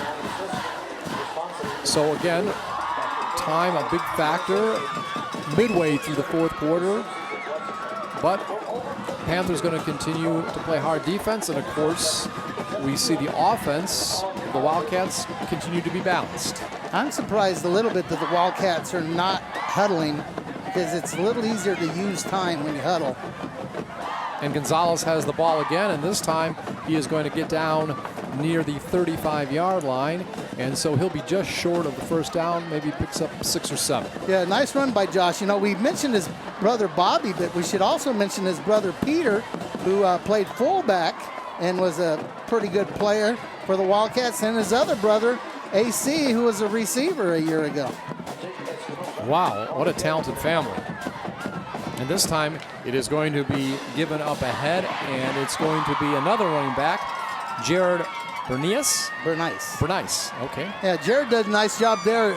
You know, ending up last week at Economides, Jared and Randy kind of cleaned up things there late in the game, 44 and 40. Also, you'll see 36 Carrasco come in, get some carries in situations like this. But right now, Wildcats are just running clock. All right, Bernice gets it to the 31-yard line for the first down. Gonzalez in again, and he'll pick up about another 3 yards. And maybe the passing game now, Coach, is done for the night. Yeah, big number 79 for Weslaco. Samuel Pettis makes a nice tackle right here. I see some other people in the ball game. 94, Jesse Ramos also in there on the D-line. Right now, both sides. The Panther fans are wondering how Peyton Kanab is, and the Wildcat fans are wondering how Roy Pedraza is. I think the outcome of this game is not any longer a question. Just what's the final score going to be, and what is the toll injury-wise? 2nd down and 7, ball at the 28-yard line.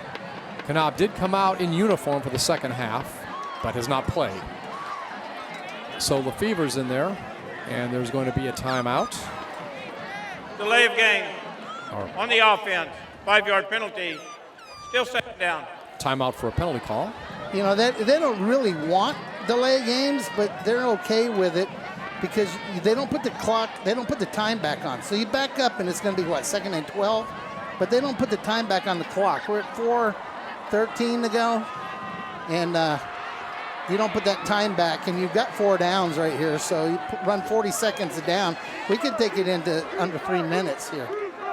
2nd down and 12, ball at the 33-yard line, and Gonzalez has it again, and he's going to get down inside the 30, but there's another flag. Well, very possibly a hold in that situation, possibly a face mask in that situation. Let's see what they got.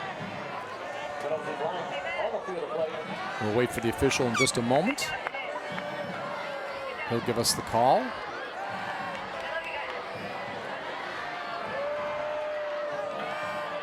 We have an illegal crackback block, number 40, on the offense. That's a 15-yard penalty. We'll replay 2nd down. Well, they definitely didn't want that to happen because now you're in a down and distance where, but again, they don't put the time back, so it's still 2nd down. So again, you run 40 seconds of play, but that's something you didn't want to happen. Baldy, as a former defensive back, as you see more and more running, do you cheat up more and more and try to put more and more men in the box? Definitely. I mean, as a strong safety, you always go to the strong side, and you do cheat up a little bit, especially with the big running game.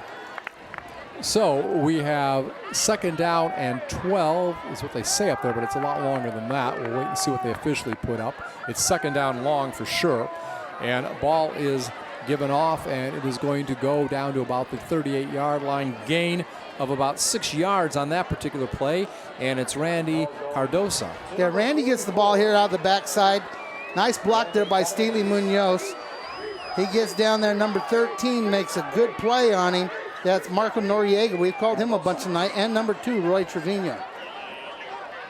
I'm going to estimate, the clock's a little bit off up there, the down yardage. I'm going to estimate it's about 18 yards they need to get on this play. And it's 3rd down. They're going to say 15. So here we go. And once again, the ball is handed off to Gonzalez. He's going to get a big run. And he's at the 20, the 15, the 10, the 5. And he is going to go all the way, diving into the end zone. A 44-yard run. 44-yard run for Josh Gonzalez, who we talked about his family, Bobby Gonzalez, and all the brothers that have done well. Maybe a new legacy beginning for the Gonzalez family with Josh, I should say. I keep saying Bobby because his brother was so well known, but Josh, we don't want to confuse them. Number 44. That's 10 yards from the spot of the foul. We'll replay 3rd down. All right, well, the flag was thrown. We tried to give Josh his first touchdown. Well, I didn't hear the call because I was trying to write down. What did they call? A holding? I think so. Holding. What was holding? I believe it was a holding. Yeah. Well, you know, once again, we've said this a couple times. We're at 3 minutes. It's 3rd down and whatever it is. Looks like it's about 20. Let's see. The ball's back at the 47-yard line. And they got to get to the 21. 26. I'm going to say estimate 26. Yeah, 3rd and 26, which is okay again because once the clock is running, you can take it underneath. And Coach Brigetta will go for it on 4th down. I'm going to still say, though, seeing Gonzalez do that just gives you a lot of indication of the future. Well, I've seen him play as a freshman. I've seen him play with the JV. You were hoping he could do that. All right, Lefevre will hand it off once again to Gonzalez. And the ball is going to go down to about the 42-yard line. Gain of about 5 on the play. And he just ran that ball up inside, not trying to do anything crazy. They're not going to let him bounce it out again because they know what he can do. And big number 31, Javier Navarro, comes in to make a tackle. Richard's going to let this clock run down. There's 20 seconds on the play clock. They're either going to take a delay of game and punt it, or they'll take a timeout. But I'm guessing they'll take the delay and punt it. All right, looking ahead for Weslaco East, you got San Benito. This is going to be one of the marquee games next week. Well, yeah, and are you going into that marquee game without Roy Pedraza? Yeah. There's a question that people are going to be asking all week. And timeout is called. Weslaco East, they're second. And now let's talk about Weslaco for just a moment. They'll be coming off this loss, but they're going to be on the road, and I think, Coach, you're going to be doing this game. Yeah, Joe Aguilar and myself will be in Brownsville. I believe they're playing Hannah, and the halftime score we saw, Hannah was dominating Brownsville Rivera. Yeah, they definitely wasn't Rivera winless last year, at least in district? You may be right, yeah. But that's usually a pretty tight game, and if Hannah was blowing out Rivera, that'll be interesting because the Wildcats will move on. The Panthers will move on, but the Panthers are coming off a late loss to Mercedes. Then they're coming off a big rival loss, and now they've got to turn around in a week and be ready to head on the road and play a team that scored a bunch of points, at least in the first half. Baldy, what do you think about this rivalry tonight? You like it? I love it. I've only been to a few of these games. Usually I was either coaching or I was working in production. Rivalry games are some of the biggest games in the city, especially if you have two teams from Weslaco. It's a big deal. In San Benito we've got Harlingen. They've also got Los Fresnos. Harlingen's got Harlingen. Weslaco's got Weslaco. I mean, it's a beautiful. Rivalry games, just like I said, the attitude, the aggression, everything is just amplified. And we do have 2:13 remaining. 1 timeout remaining for the Wildcats. All 3 remaining for the Panthers. So it is going to be 4th down. Long way to go. And Lefevre is going to give it to Gonzalez. Gonzalez is going to get down to about the 28-yard line. He is still going to be about 6 yards short of the first down, but a nice gain on that play and picks up the better part of 20 yards. Well, they're just running it down in there to use clock. They're going to give Weslaco the ball with about 77 yards to go for a touchdown in about 2 minutes. Yes, 2:05 remaining. Panthers offense back on the field. Cavazos at quarterback. We have 2 wideouts on the right side, 1 on the left. Santiago back there at running back. Now the ball is thrown over to the wide receiver on the right side, and it is overthrown. Yeah, Denna was out there in the flat, and he got that ball thrown over the head. 2nd and 10, clock stop. Devin Denna. I've liked what I've seen of him tonight. He's a hard-working guy. All right, 2:01, 2nd down and 10, 35-7. It is the Wildcats over the Panthers. Coming up after the game, Mike Gonzalez and Carlos Robledo in the Miriam Guerra post-game show. You'll get live video highlights and live action coming from Bobby Lackey Stadium right here on Facebook. So stay tuned for that. Following the conclusion of this ball game, I'm sure there'll be some players and some coaches interviewed. That's Mike Gonzalez and Carlos Robledo here on K-West's post-game show, coming to you by way of Miriam Guerra and Bobby Lackey Stadium. I'd like to take a quick moment to thank the athletic director Big O, Oscar Riojas, both principals, Miss Yvette Morales and Dr. Raul Cantu, and everybody involved in making tonight special. And best wishes to those that were injured tonight. Hope everything turns out well. On the previous play, DeSantiago got 4 yards. Now on this play, it was 3rd and 6, and there is a fumble. We'll have to see if the ground caused it or he fumbled before he went down. Well, the official says the ground caused it. Mikey Gonzalez gets up there and gets a piece of him. He hits the ground. Fernando Garza hits him on top. Ball's out, but it's not a fumble. So maybe a gain of a couple on the play. It's going to be 4th and 6. 47 seconds remaining, clock winding down. Maybe 1 or 2 plays left in this game. Well, they're going to punt it here, it looks Are they going like. to punt? Okay. Yeah. Punt will come from around the between the 25 and 30 yard line. Jacob Cavazos, the punter, and it's going to roll, and it will be down around the 27 yard line. So East just wanting to run out this clock and try to chalk up a victory. Panthers, they will fall to 1-2 on the season. Meanwhile, as far as East, they will be 3-1, but more importantly, Weslaco East will be 1-0 in district action, and the Panthers will be 0-1. Yeah, they'll be half the district in first place and half the district in last place today. San Benito play Los Fresnos, Brownsville, Hanna, and Rivera play Harlingen South, Wesco East. Early scores, Harlingen was ahead, San Benito was ahead, and Hanna was ahead. 20 seconds remaining, 1st down and 10. Victory formation, as coach calls it, and that will be the last play of the game.